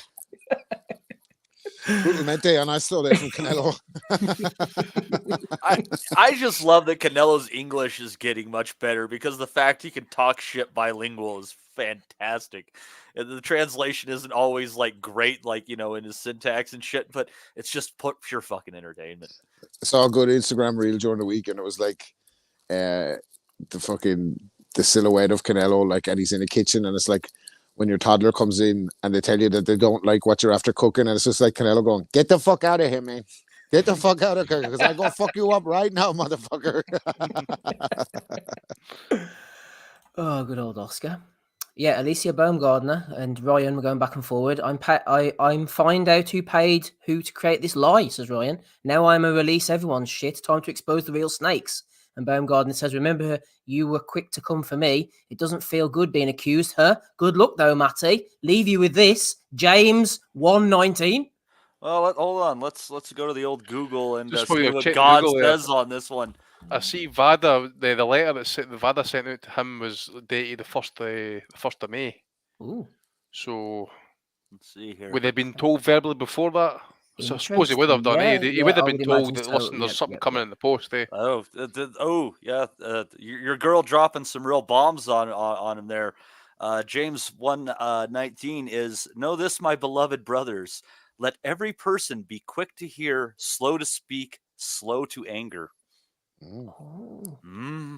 That's good advice for a better week. You should have that on a t-shirt. Yeah, the Buddhists don't have a monopoly Jesus, on need to good fucking philosophy. copyright that book, by the way, to stop this shit. I mean, Thank God Baumgardner was you vindicated. got Stone Cold Steve Austin kicking about with a 316 version on as well, man. This is outrageous. That's all about blasphemous. James 119. What about the gospel according to Connor? He's getting stuck in as well. He said, McGregor, not Ben. This motherfucker. He says, cheated the weight and was juiced. Lifetime ban. Sad to see, sad to say. Sad and a bit sick. Don't come near me if I ever see you, Ryan Garcia. I'm actually disgusted. Austrian reminds me, Sean O'Malley, blah, blah, blah. He said, if I was hanging his dad, you're dead no matter what for doing that. Crazy. What the fuck happened to you, you little fool? Fair play to Devon. And he says, get your head together or kill yourself. Oh, It's hard for Conor McGregor to talk when he is so fucking juiced up right now. Literally, That's he's what like Ryan bouncing Garcia off the said. walls. Allegedly. Garcia responded back to that, like, and he said, "Is it Roadhouse or Ride Rage?" He said, Well, when you're fucking punching old men in pubs, I mean, are you a moral authority on fucking anything at that point in time? I just You're wish going he around had took punching it to. seniors. I wish he had took it to Twitter voice notes like he normally does when he's fucking steaming. That would have been amazing. See you, Austrian. Yeah, ride yous like ostriches. Fool ya. What's it say to that Geordie guy? Hey, what was that he called me? Hey, estrogen hood. Hey, Tits. What's happening? Who's calling your face with a kettle? You little fool ya. You won't do fucking nothing, mate. Well, Ryan responded, Matty, with some very mature response. He says, if I took the steroids, then I'm for sure gay. So, Which tells me that dude has sucked some dick. Well, who knows? Well, he might swing both ways with wishing well, mate. We don't want to judge. And it's nothing against the gays. You know, great bunch of lads, right, Rob? It's just, you know, he's saying he took steroids and he's fucking gay. move on, man. When you wear, well, he's only the job a week. He's backpedaling there quick, by the way. But as I says, you've got the male gender, you've got the female gender, and you've got everybody else, Matty. So, yeah. Are you saying that you go both ways? I don't know what's going on. No, but I'm saying Ryan Garcia could identify either way, mate. No. He can if he wants to be Ryan Garcia. I'm not here to stop him. If it wants might be to... Ryan Garcia then as well, and you never know. There you go. That's a future movie title. Yeah, exactly. You just keep bringing up shit that happened in Bohemian Grove, Matty. You fucking sicko. Anyway. On to Curtis Woodhouse. He says, I wouldn't live in London if you paid me £1 million a week. That was Wellings in the chat earlier. That was 2 weeks ago, mate. I live in a village with one shop, one chippy, and one pub. No crime. Shocking news coming out of London. This country is on its arse. If I could leave, I would. It's a cesspit. And then someone, I think you can. Someone responded, is that the pub where you punch your cousin's head in and ended up in court? He says, no, different one. Probably barred from that one, actually. Correct. But thank God there's no crime in that time. It's like, as soon as I decided to quit punching people, the crime level is plumping to 0. I thought that was a good exchange, man. Whoever sent that one in. The best way to end it is just by brute honesty. Aye, so. Nice snappy Twitter handle there from Joe as well. It's like my grandfather. Really rolls with the tongue, that one, doesn't it? Yeah, fuck me. It's Twitter name and my phone number at the same time. It was like my grandfather's response to the young team when he used to get called an old bastard. He used to say, I can. That was it. No response back to it. Shut them straight down. Why not? Someone put this in the chat. Do you remember this one from the time? Set on this day 7 years ago, yep. Anthony Joshua landed one of the most incredible uppercuts. It was the comments to some of this stuff that was fucking tremendous. How long am I on the fucking pod, man? Jesus Christ, 7 years. I put that same picture on Twitter, by the way, and folk were all at the top of it, like, oh, look at that, what a shot it is. What else have we got here as well? Ronnie O'Sullivan says he has been taking medication for anxiety due to problems with his own game. I was out there last night, blah, blah, blah. Talks about CBD. And Anthony Fowler jumps in and says, Robbie, you're an absolute legend. It would be amazing. You fucking dickhead. What an absolute shithead. Robbie O'Sullivan's one of the greatest fucking snooker players of all time. No, I need that, Robbie O'Sullivan. You can tell Fowler's got CPD on his hashtags and that, man. He searched every post about CPDs to get that. Supreme CTE. For Robbie. Robbie O'Sullivan. Fuck me. Oh, Robbie O'Sullivan. Simon Hendry. He's good, isn't he? Stephen O'Davis. Some niche snooker gags there for you. And finally, we've got a video here from Jimmy the Guard. Black.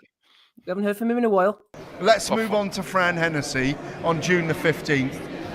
How talented is this young woman? Because from what I see, from what Spencer sees, she's got it in her blood. She's got boxing in her blood from the Hennessy family, but she's got some craft, do you know who she reminds me of in skill set? Who she could be like a female Lomachenko. Oh, fuck off! Even Bradley Skeet was laughing at that one. Ebony Bridges is gonna be the women's Muhammad Ali. What the fuck? And now we're gonna have Fran Hennessy is the women's Lomachenko. What? He's on a bit of a prediction hot streak, isn't he, the guy, when it comes to women's boxing? Maybe set the bar a little bit lower. Jesus fuck. I just saw a load of fucking like media clips this week coming up in my algorithms and that, like Gareth A. Davies reacts furiously to Ryan Garcia's failed test, and I thought that's IFL. Gives a flying fuck what fucking Gareth A. Davies thinks about this. Listen to his opinions on everything. Fucking joke, man. Why the fuck are you going to him? How dehydrated do you think Gareth A. Davies goes about during his day, by the way? I think he must be like Sahara Desert levels of dehydration, man. He's thirsty, man, isn't he? Oh, he must be. He's a big fan of the other little one as well. What's not Fran Hennessy? What's the... is it that, maybe it is her. Yeah, the baby. Is that the baby face? Is that the young one? Yeah, that's Mick Hennessy. Nick's daughter, isn't it? Fran? Yeah. That was the one a few weeks ago when I was commenting. He's got a big he's a big fan of her. Let's say he's like she's beautiful. She's 18. I was like, whoa.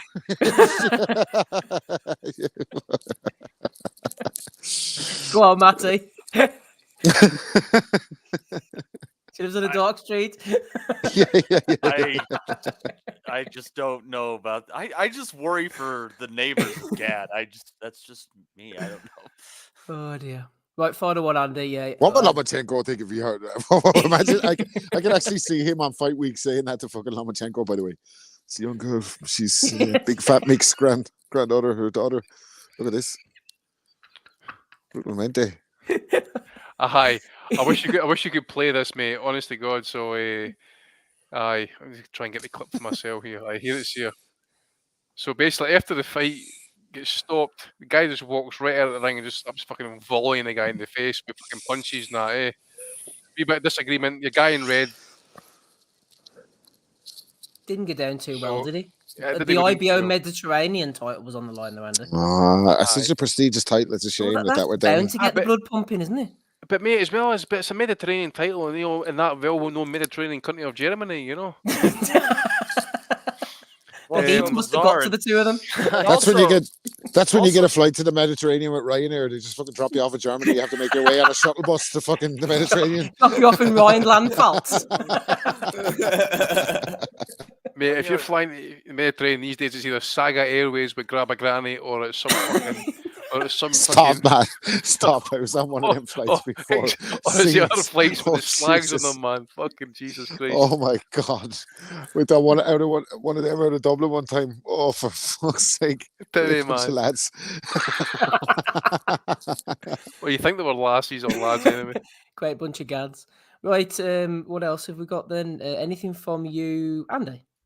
Yeah, that one there, mate. Obviously, that one in Italy. Possibly one for Fury, as Rob was mentioning there. There seems to be something brewing about is it WADA test, and something's kicked off. I've not read into it yet, but I will get into it. Something's really kicking off there, though.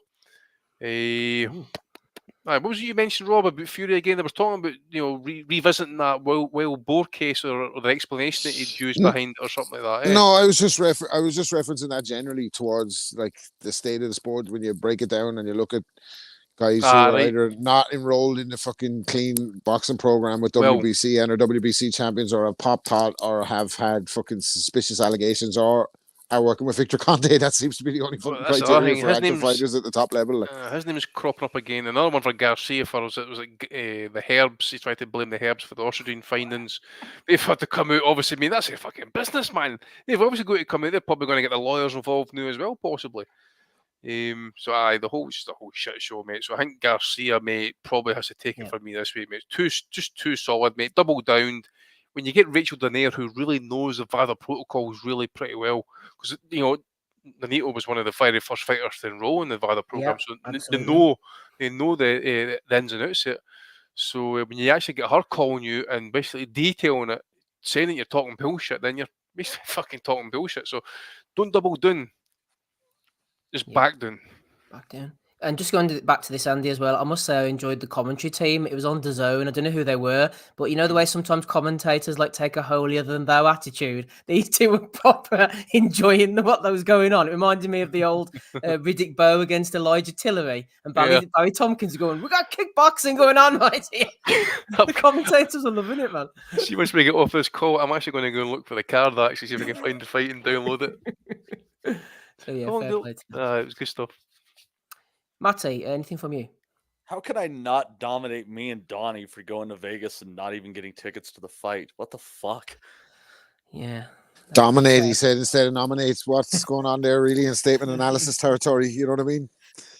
Peter F. Hyatt was out, by the way, during the week. We finally did our due. We wanted him to comment on the Conor Benn case, but he came out and statement analysed Ryan Garcia's "Why would I cheat? Why would I take drugs if I knew I was getting tested?" defense. So Hatton must have paid him to do that. Evidence-based research. Where's Hatton? He's got very quiet, isn't he? He's paid Peter Hyatt, man, to do the evidence-based armchair research. Good stuff. Matt, anything from you, please?